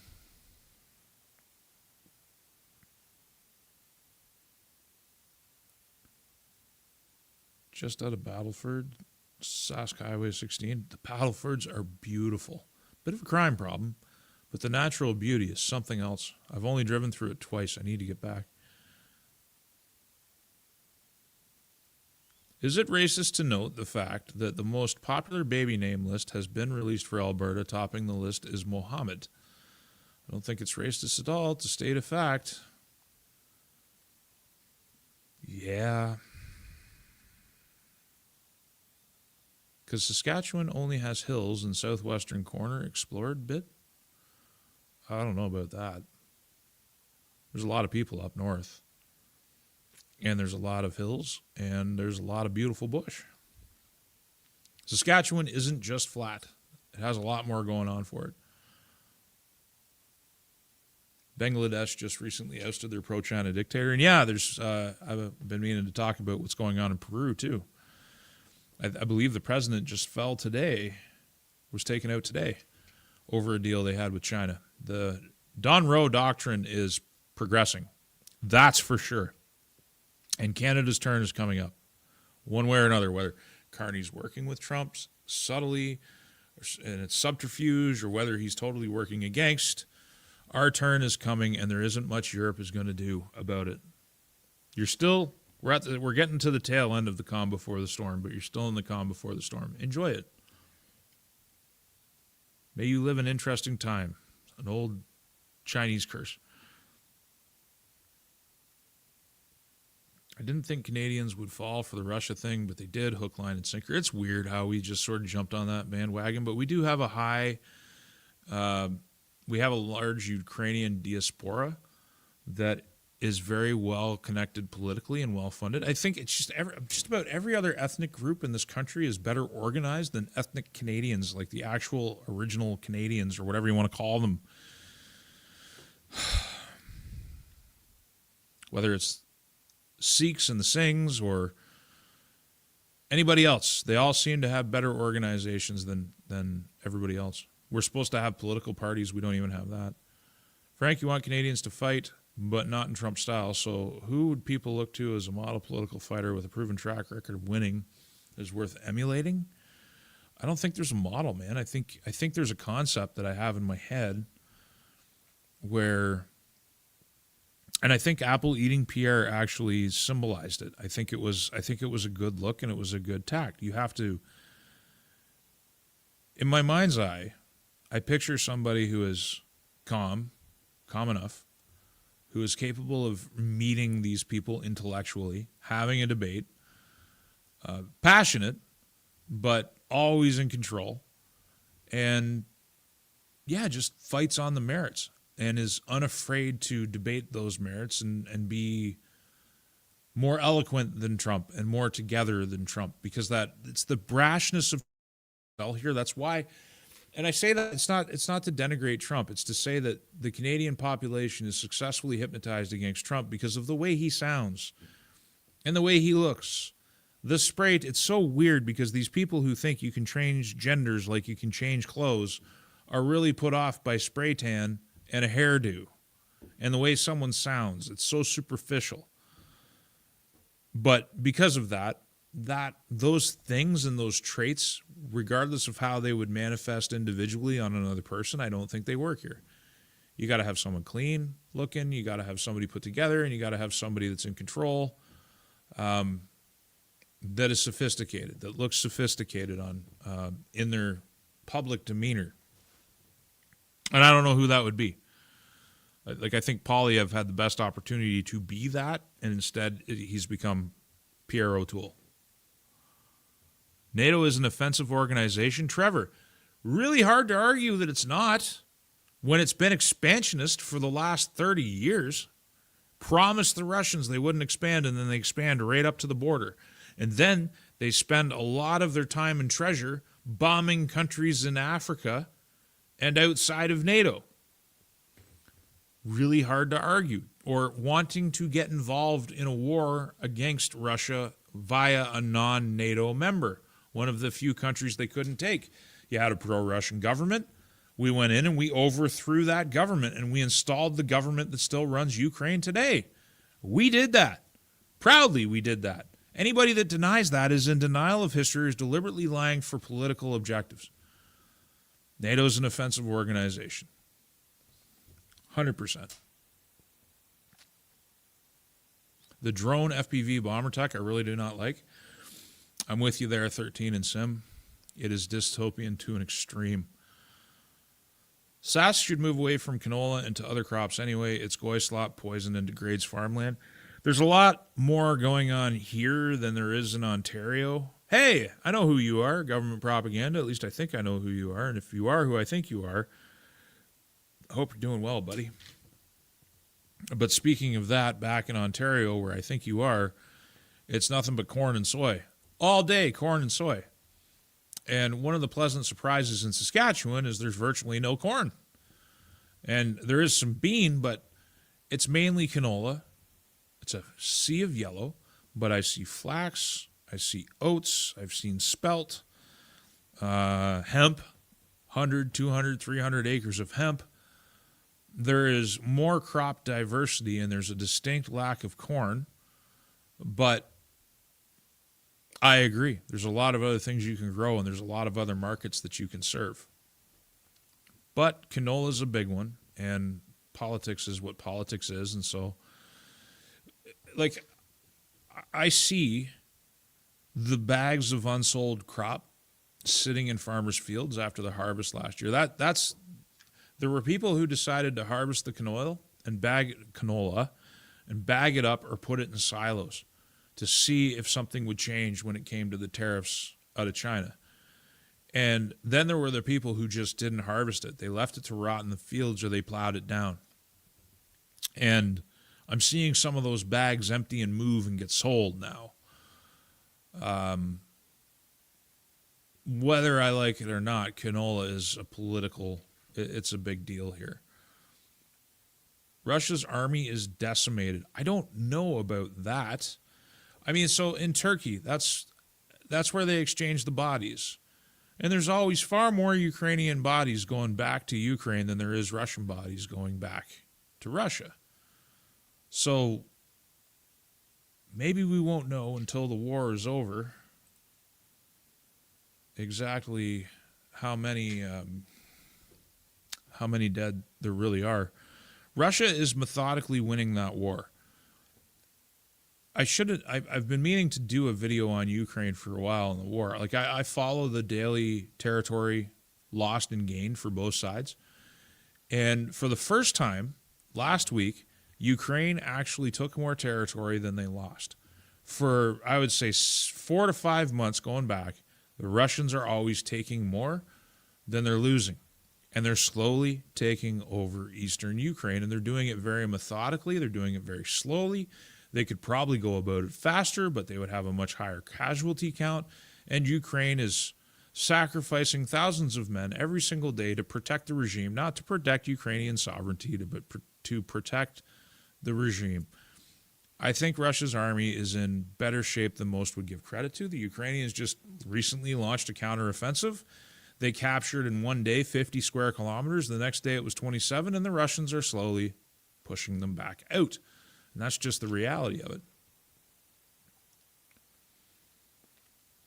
Saska's in trouble. Too many people in Sask will vote for free handouts. Well, that's a problem everywhere in Canada. It's all about the money. You know, it's interesting. I haven't mentioned it once in the stream yet, but I put out a short video yesterday, I believe it was, where I talked about how it just seems wrong to me as a non-smoker that smokers cannot gather in a public space and drink coffee or have drinks and beers in a public space that has smoking. And I propose that, like, it's been 30 years, or a little bit longer than 30 years. Society has had time to adjust. Non-smoking is the norm. And it's not just non-smoking indoor spaces. It's you can't smoke within 9 meters of a door. It's very common for people to yell at you. They don't seem to yell at all the potheads smoking weed everywhere, but they certainly make smokers feel shamed for smoking. You're not allowed to stand under an awning, so if it's raining, you have to go stand in the rain and smoke your cigarette. It's pathetic. You can't smoke inside of your crane or your vehicle at a work site. You're not even supposed to smoke on the side of the road because technically it's a work site. Construction workers rightly flout that stupidity. And 1 in 10 Canadians smoke. And I'm just thinking to myself, I'm a non-smoker. I haven't smoked cigarettes habitually in a long time. I do have the occasional cigarette. If I'm among people who smoke cigarettes, they're so bloody worried about their cigarette smoke, it pisses me off. Because they're always apologizing for it, or they're always trying to hide it, or they're always trying to stand 15 feet away. It's easier to just have a cigarette myself so that they will relax and I can just have their company. I'm in no danger of getting addicted again. Believe me, I don't want to go back. My lungs felt like trash. But it seems so unfair that you can't gather anywhere. So you could have like a licensing regime based on population or based on some criteria that we could discuss, where you could finally have public spaces where people could smoke again. Smoking's not coming back. You're not going to be smoking in the hospital. You're not going to be smoking in the bank. You're not going to be smoking in the airport anymore. All those days are gone. Every single business isn't going to convert to smoking because it will have a significantly bad effect on their business if they do. Society has changed. Maybe we needed the cooling off period of draconian government oversight so you couldn't smoke anywhere. Maybe we needed it. But the fact is, over 1 in 10 Canadians still smoke, and it just seems ridiculously unfair to me that they have nowhere they can go. And I can't believe the pushback I got on that thought. There's a lot of people out there who talk about being pro-freedom. They align themselves with the Freedom Convoy, and their response was, well, I like that law. Well, I like that the government did that. It suits me just fine. And I'm thinking, it's not about you. I have no skin in the game. I'm a non-smoker. I could care less. But it's not about me. It's not about my COPD. I don't have it, but that was one of the comments. I have COPD. I don't even want to catch a whiff of it. And it's like, it's not about you. You don't have to go in a place where there's smoking. You don't have to enter a residence or a public space that has smoking permitted. You could still permit it. There's a lot of ways we could handle it and give these people a little bit more freedom. They pay incredibly high sin taxes. They have to put up with disgusting labels telling them they're going to die. When you buy a burger, you don't see somebody popping a heart attack. Like, every single French fry doesn't have a warning printed on it. Every single cigarette these days does. I mean, they put up with a lot, and they're still smoking. They ain't going to stop. So why not give them back a space? And I was surprised by how many people were just fine with the government banning it so long as it suits them, who protest the government otherwise. I was shocked by it, man. And so it goes into the whole free stuff. People will vote for regulation if they like it. And I guess my entire life, I've been capable of putting myself in other people's shoes and making decisions that aren't necessarily about me. My entire family in Sask are clueless just how the Liberals like them. There are some people who are disconnected, that's for sure. Everywhere.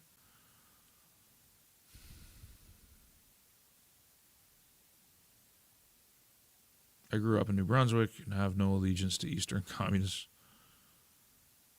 I think you're in the long live stream if you do. Twitter is down. All right, Twitter's down, apparently. YouTube was down. Yesterday or last night or this morning, whatever it was. Respects No Grow. Mountain Woman and I are watching Frank together. She is still in hospital. They are planning to teach her how to walk again. She wanted to say hi. I have no idea what's going on there, but whoever she is, I hope she regains her ability to walk. Pops the Clubber. Mountain Woman.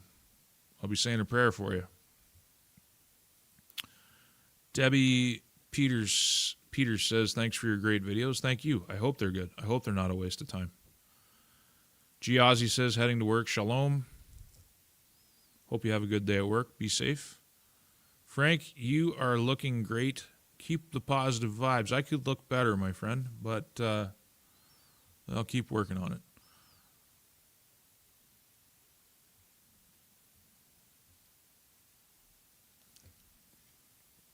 Ostrich meat is good too. These poor ostriches in BC. I'll never unsubscribe, not as long as you speak your heart. Okay. Well, that's in response to the Spider-Man versus Superman debate, which, I mean, Superman's going to win that, man. I mean, come on. He can rip through the spiders. He can fly, for heaven's sake. He's got lasers that shoot out of his eyes. He took on Doomsday. Doomsday killed him, and he still managed to come back. I'm not sure how Spider-Man can equal that, but Spider-Man's pretty cool. Don't get me wrong. Okay, Peter Parker is greater than Clark Kent. I'll give you that one. You got it. The alter ego wins, hands down.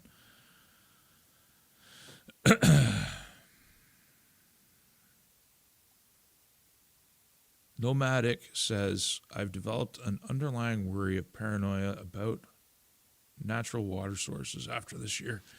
These ideals these big bankers and tech giants have make my tummy turn. The idea of metered wells. I remember that was floated around Ontario some years ago. And I thought that was a pretty big line in the sand. It didn't happen, but we had a government official show up at our house and wanted to know the location of our well for their mapping service. And I told them respectfully, I'm just like, I know you're just doing your job, but get off my property. Don't come back unless you got a warrant. And they did, and we had some small talk and stuff. Like I was very polite, but I'm like, in an official capacity, as me being the property owner talking to a government official, when we're done our little chat here, you need to get off my land. You're not getting my well location. You can probably find it some other way, but I'm not going to cooperate with this nonsense. Metered well connections give you a map so you know exactly where to install your meter. I'm not going to cooperate with that willingly. That's a terrible idea. Like, when your water source it's bad enough when you live in town because you're on town water, and there's an element there where there's nothing you can do, and it kind of makes sense because you have to pool your resources together. You have to pool your water together to make sure that you have decent, clean water, and a lot of people still don't. Not just on reserve, but off. Drink Peterborough water in Ontario. It's some of the worst I've ever tasted. Not to mention Brantford, but anyway, when you're in a rural area and you're on a well, the idea of the government stepping in on a well that you had to pay to drill, you have to pay to maintain, and they're going to stick their meter on that and get between you and your water supply. That's a bridge too far. That's just a bridge too far.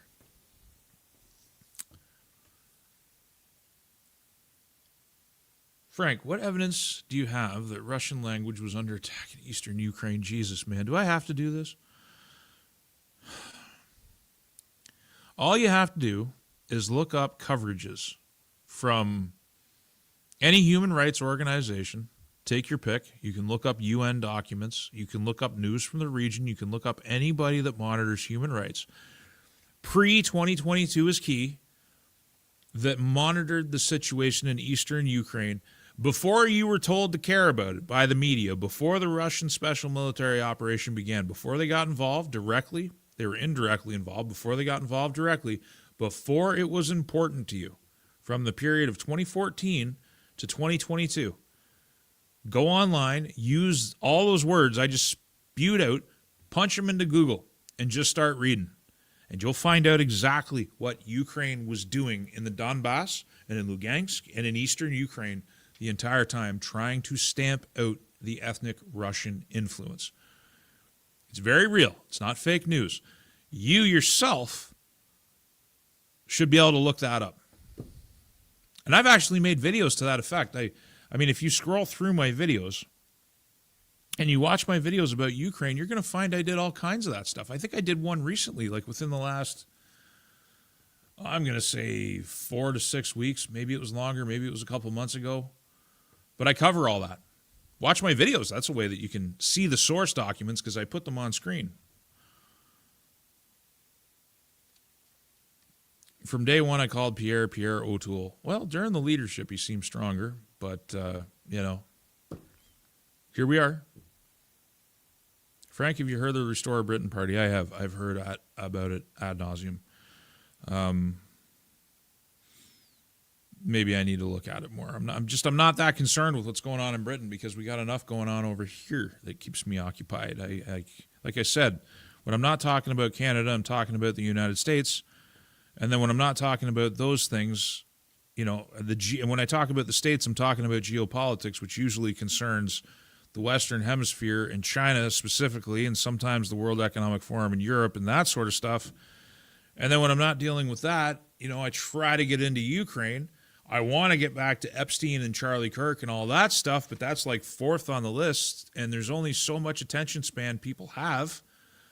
And it might sound foolish, but I'm actually trying to reach people with useful stuff. People don't have 6 to 10 hours a day to listen to me talk, and I know this live stream is a little bit different, but that's the nature of a live stream. It's a conversation, but this isn't like some sort of planned presentation, so Britain it's down the list somewhere. Other than anecdotally bringing it up sometimes. I did recently in a video where I talked about how many people have been debanked in 2025. There was 500,000 people debanked, people going to jail for memes, the way the government's run, the way Canada shouldn't be looking to Britain as the example to follow. I talk about it that way, but I don't follow it on a day-to-day basis. So I have heard of, but I don't know overly much about it at this stage.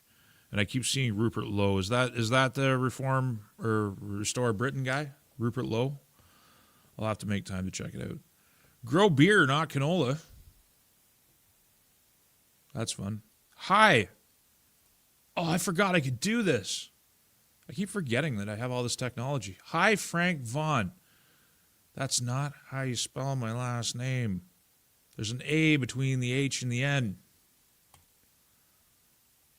I forgot I could show comments on screen. I suck at this live streaming thing. I'm going to have to get better. Alberta needs to build an oil and fuels pipeline with Montana. They sure do, because we're not going to get one through Canada. We should be making bilateral deals with the United States and cutting Ottawa out. There's nothing they can do at this stage. But once they build their foreign legions and they build up their foreign army, there might be something they can do. As a red pill guy, men need to stop dying. What happens when women make up the majority of voters, Frank?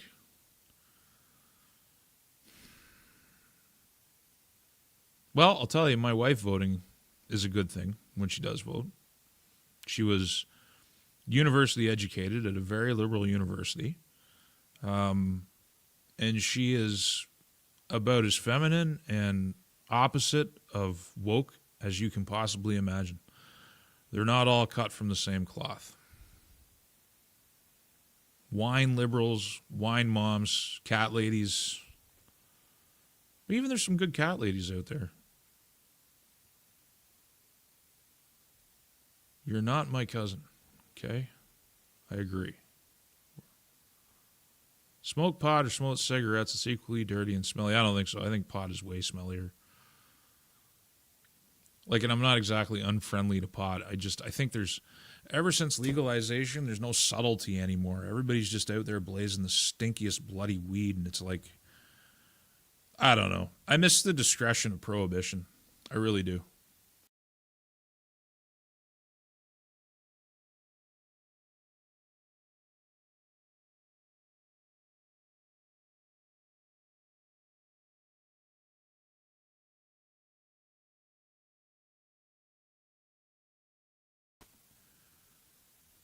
Yeah, I'm not really sure what happened there. Um, I got kicked out of my studio. That was weird. We're still live though. Can you guys see me again?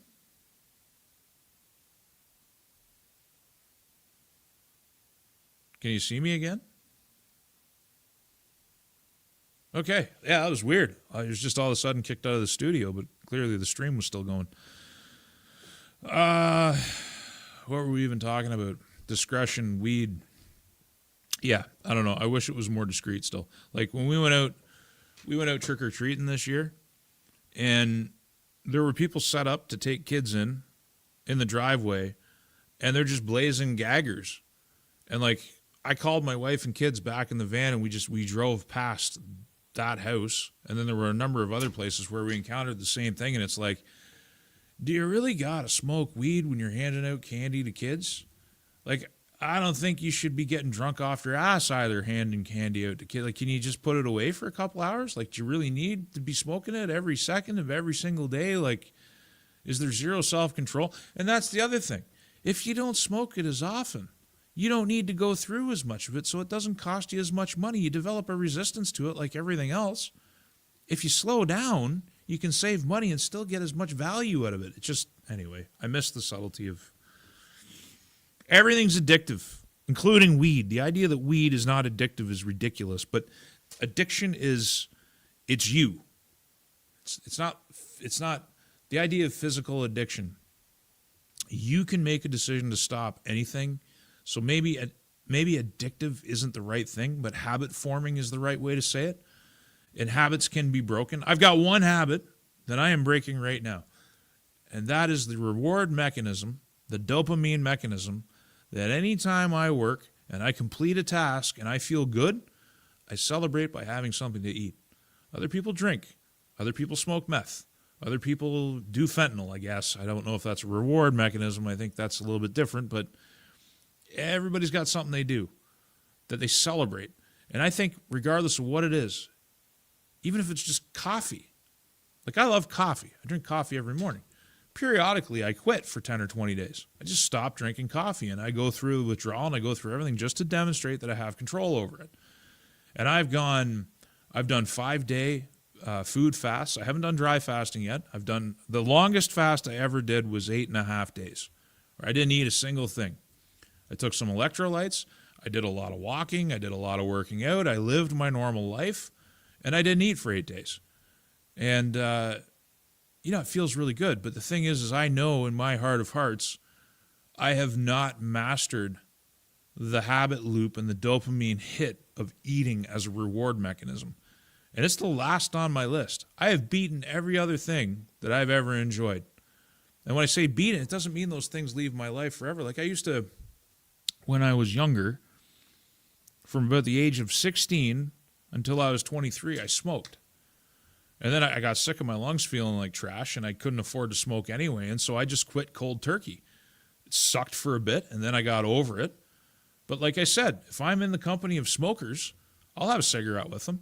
And a lot of it has to do with making them feel at ease, because I don't want them, I don't want people I'm visiting with being anything but themselves. I want to hear from them. I want to talk to them. I want them to be comfortable. And if they're constantly worried about their smoke bothering me, there's one easy way for me to dispel that fear, and that's just to steal one of their cigarettes. I'm going to cost them 50 cents or $1 for the cigarette, and I'm going to smoke it, and hopefully they'll learn to just relax. It's fine, Food's the last one. And I got to develop, I will know when the proof is, and so will you, because you'll see it. You'll see the time lapse and stuff. Yes, you do suck at this live streaming, Frank, but I have faith in you. Fix the audio. Your microphone level is lower than needed to listen easily. Is that true? Is the audio low? Can you tell me if the audio is low, or does this guy just need to turn off or turn up his audio? My blood type is caffeine. I hear that. Cocaine's a hell of a drug. Smitty25CA. You're one of my favorite guys that comments on YouTube. I got to tell you, Smitty. I like seeing your avatar pop up. I always read. I try to read most comments, but I always read yours whenever I see them. Diabetic food craving can be tough to deal with. Hunger is a very compelling. It's not even hunger. It's ghrelin. It's the hormone ghrelin. And it is very compelling. But if you push past a day without food, you kind of break its power. It'll come back in surges, but it'll leave you alone. And then once you get past day 3, you can just rock, and you can keep on rocking, and you can exercise, and you can work it. Basically, you're normal, as long as you've got the body fat to help you along, and as long as it's not just about taking electrolytes. Like I have an electrolyte powder sweetened with stevia, and it's got a lot of stuff in it, but I add, like, it's kind of funny. Somebody said cocaine's a hell of a drug. I got like a cocaine spoon. I got it for a pill kit because I was making salt capsules with a mix of salt and no salt in those capsules. And whenever I was feeling down, I'd take one of those. But turns out you don't want to take a gram and a half, 2 grams of salt along with a half gram of no salt at the same time, because your guts don't like it too much. So all the pills and the kit I bought for making those pills just sit in a cupboard. But I use that spoon to add sodium, so my Himalayan salt, and the no salt to add it to my electrolyte drink. And so I'm making sure I'm getting a lot of that salt and potassium content. As long as you do that, you'll just consume your body fat. You can work as much as you want. Like the first time I did a 5-day fast, on that 5th day, I rode something like 10 miles. I was chopping wood. I was in the garage. I was busting a sweat. I was chugging water left, right, and center. I felt fantastic. That was the first one. I felt amazing. And it's kind of funny because I think about it, and I think about the weight I need to lose and the control I need to get. And it's like, why do I resist such a good feeling? Because, like, you don't have to worry about eating. Once you overcome a little bit of hunger, but you don't have to worry about eating for a while. You don't have to worry about going to the bathroom because that stops too. You're just pure go. It's pretty amazing. Audio is fine. Audio is perfect. Audio is good. I don't find your audio low. Nicotine dissolves nanoparticles. I do like the smell of a freshly lit cigarette. That's never going to change. That's why I don't get it. I tell people I don't mind the smoke. Like, I like the smell of it. Like, I don't mind it at all. And they're still really sensitive. I work in a heavy equipment shop, and I can hear you just fine. All right, so the person who said the audio sucks, you should probably turn up your audio or do something about wiggle your headphone cables or something. Eating and eating trash are very different. You got it, real brother. You got it. Anyway, I'm going to go join my family for dinner. Glad that you guys were around for the chat. I'll talk to you in the next one.